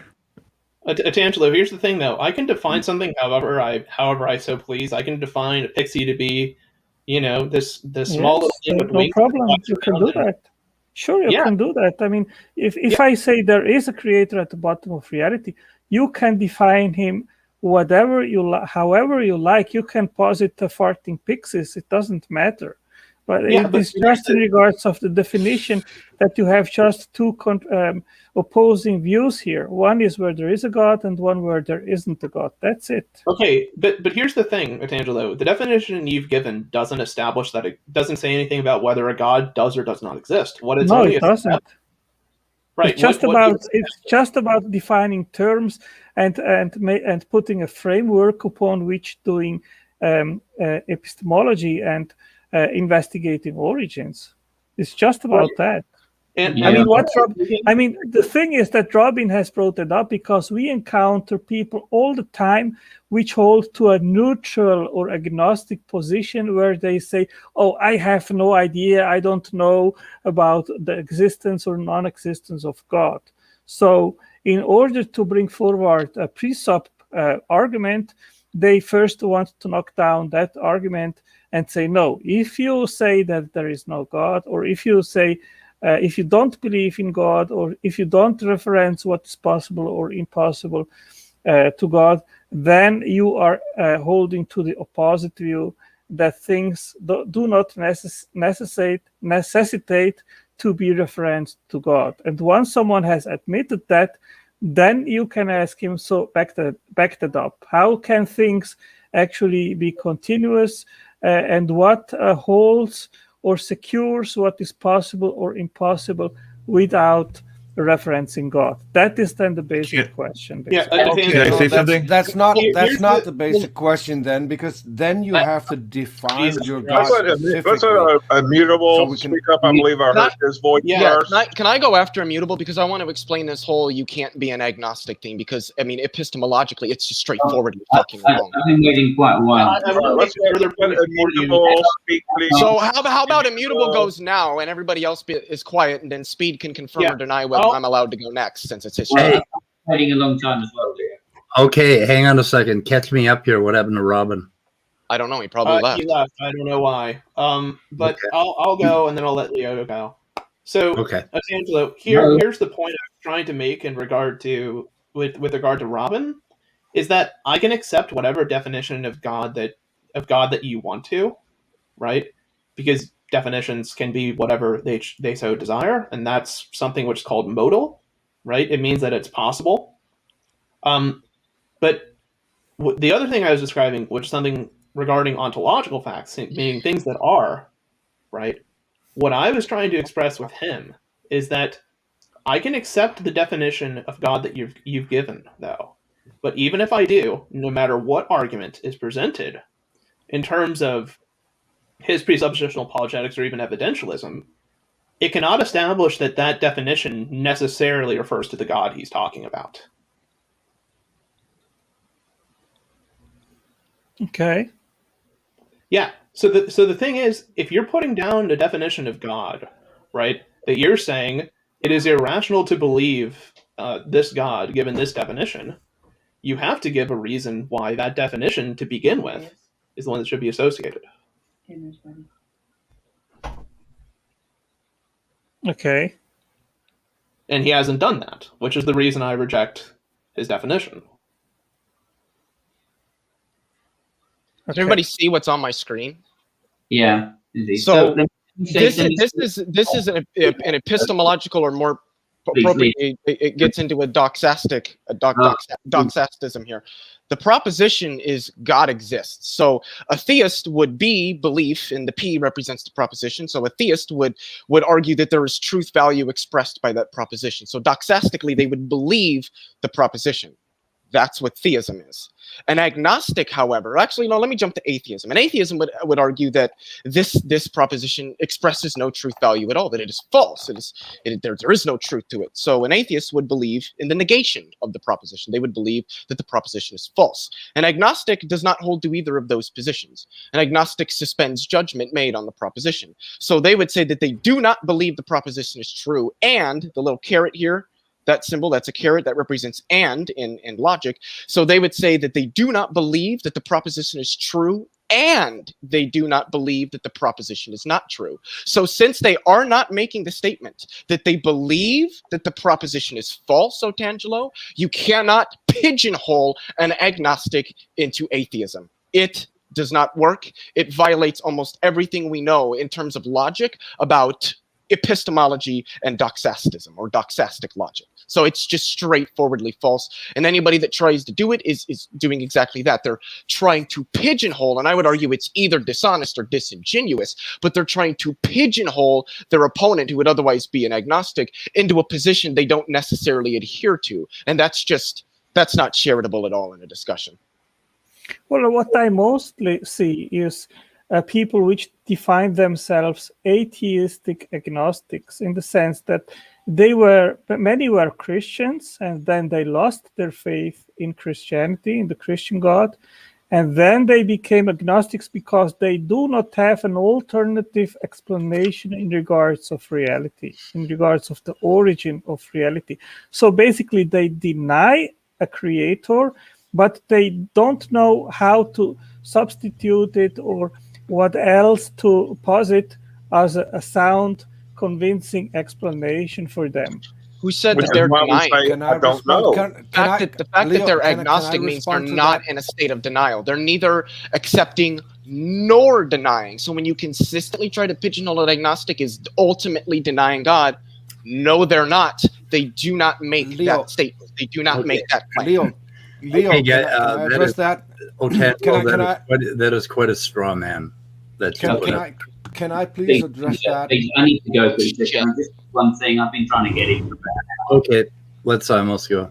Thanks, mate. Okay, so the problem is with the definition, which is that in the definition there's a presupposition that there is indeed something which does account for all intelligibility or fundamentals or any of the other stuff that they seem to want to claim. More importantly, and that's the real point in there. There is a claim, right, in that definition, right, and the claim is once again that there's a presupposition which is held within the statement that there is something that accounts for the reality, the universe, fundamentals, logic, uniformity of nature, any of the other presuppositions that you want to mention. That is a claim, right, and it's not proven to be the case. So if you wish to say, I define God as a Coke can, right, then we're all theists. But that's effectively what's being done when you say that there is in fact something that accounts for logic, the universe, etc.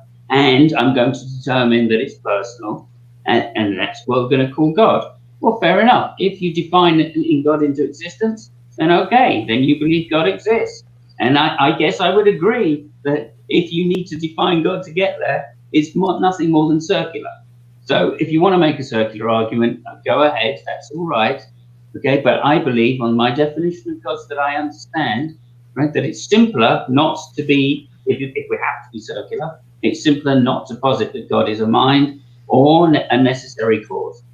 And that's it. Thank you very much, everybody. I'll see you all tomorrow. Okay, guys, can we do a part 2 tomorrow? Yeah, can I quickly address what Otangelo just said? Okay, you can go, Peter. Okay, so Otangelo, you said that if someone is a theist and then at some point comes to the conclusion that their God might not be real, they then start questioning where everything else came from. I'm trying to my memory is terrible at the best of times, but I'm trying to get to what you just said. The fact that they're then looking for something else to explain origins is because up until that point, they were convinced that there had to be some force or some being to explain origins. I was an atheist from birth. I've never had a reason to think about what made all of this come into existence. It never came up because the idea of something being needed for that was never posed to me.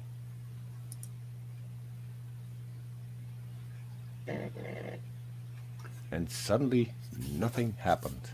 Yeah. Okay. I think we need to wrap up for the day. I've got to get on with some things. So why don't we reconvene tomorrow and maybe go through this a little bit more? As I said earlier, and I'm really looking forward to that. Otangelo and I have planned a series of back and forth where it's going to be one-on-one, and that's going to be between my channel and that and Otangelo's channel. That's really something that I'm looking forward to. Yeah, let us know when that stuff comes up and put links in the chat, chat and all that stuff, and I'll put it in the description. But I'll have to make some artwork, and I have to make some artwork that Otangelo agrees with as well, because half of it will be on his channel. So we'll have to get together and have a little chat about what we want to call it, and take it from there. But I'm looking forward to that. So you're not going to do the SFT route and just do the artwork and put it out there? No. Okay. This is going to be a serious collab, and it's going to be something that I look forward to, because I can literally, and this is what we talked about, I get to bounce off my criticism of Darth ideas, and Otangelo can then convey them to Darth. So I in a sense, I could be talking to Darth without him being present, and I think that's probably the best part of it. But we'll touch on other things as well, and I'm just looking forward to having that conversation with Otangelo. Really quick, guys, I got to take off. Agree to Argue is live, and they've got there's Dr. Hugh Ross is there, Paul Davies is there, and they're discussing fine tuning of the universe. So I'm going to head over there. Okay, guys, let's wrap the stream. Spoiler, Leo, it wasn't fine-tuned. Oh, of course not. Damn, now I ruined everything. Oh, spoiler. I don't even know what it means to say that the universe is fine-tuned. Like, how would we even measure that? We don't have a statistical population to examine universes to extract some probability out of. So, I don't. Put a link in the private chat if you want. For what? To where you're going. Oh yeah, I mean, half of you probably aren't going to watch it because the Steve McRae hosts it alongside Foz. Oh yeah, half of you probably won't watch it. But oh my god, I can still link it if you want me to. No. It's not like the discussions aren't good. When somebody makes your argument, Leo, do you mind just give me the time code and I'll start from there. What's that? When somebody makes that argument that you just made about probability distribution, can you just time code that and I'll start watching from there? Hey, Simos, email me and I'll donate some money to buy you a mic. Beg your pardon. I think it fell on the ground yesterday, so I think I'm going to have to get a new one anyway. But I'm sorry about my things, everybody. Yeah, you're always really echoey, and sometimes it's difficult to decode you. So I think we should all pitch in and get you some decent sound equipment. Just a question, Simon. Are you using headphones when you jump on stuff like this? Not at the moment. I'm not. Yeah, see, and that's where the echo is coming from. Yeah.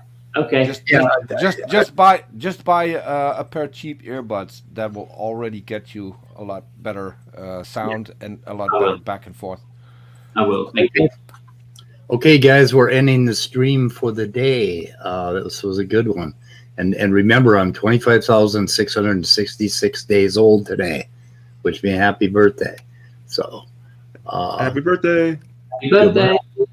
Thank you. Goodbye, cruel world. At least you beat Stay curious.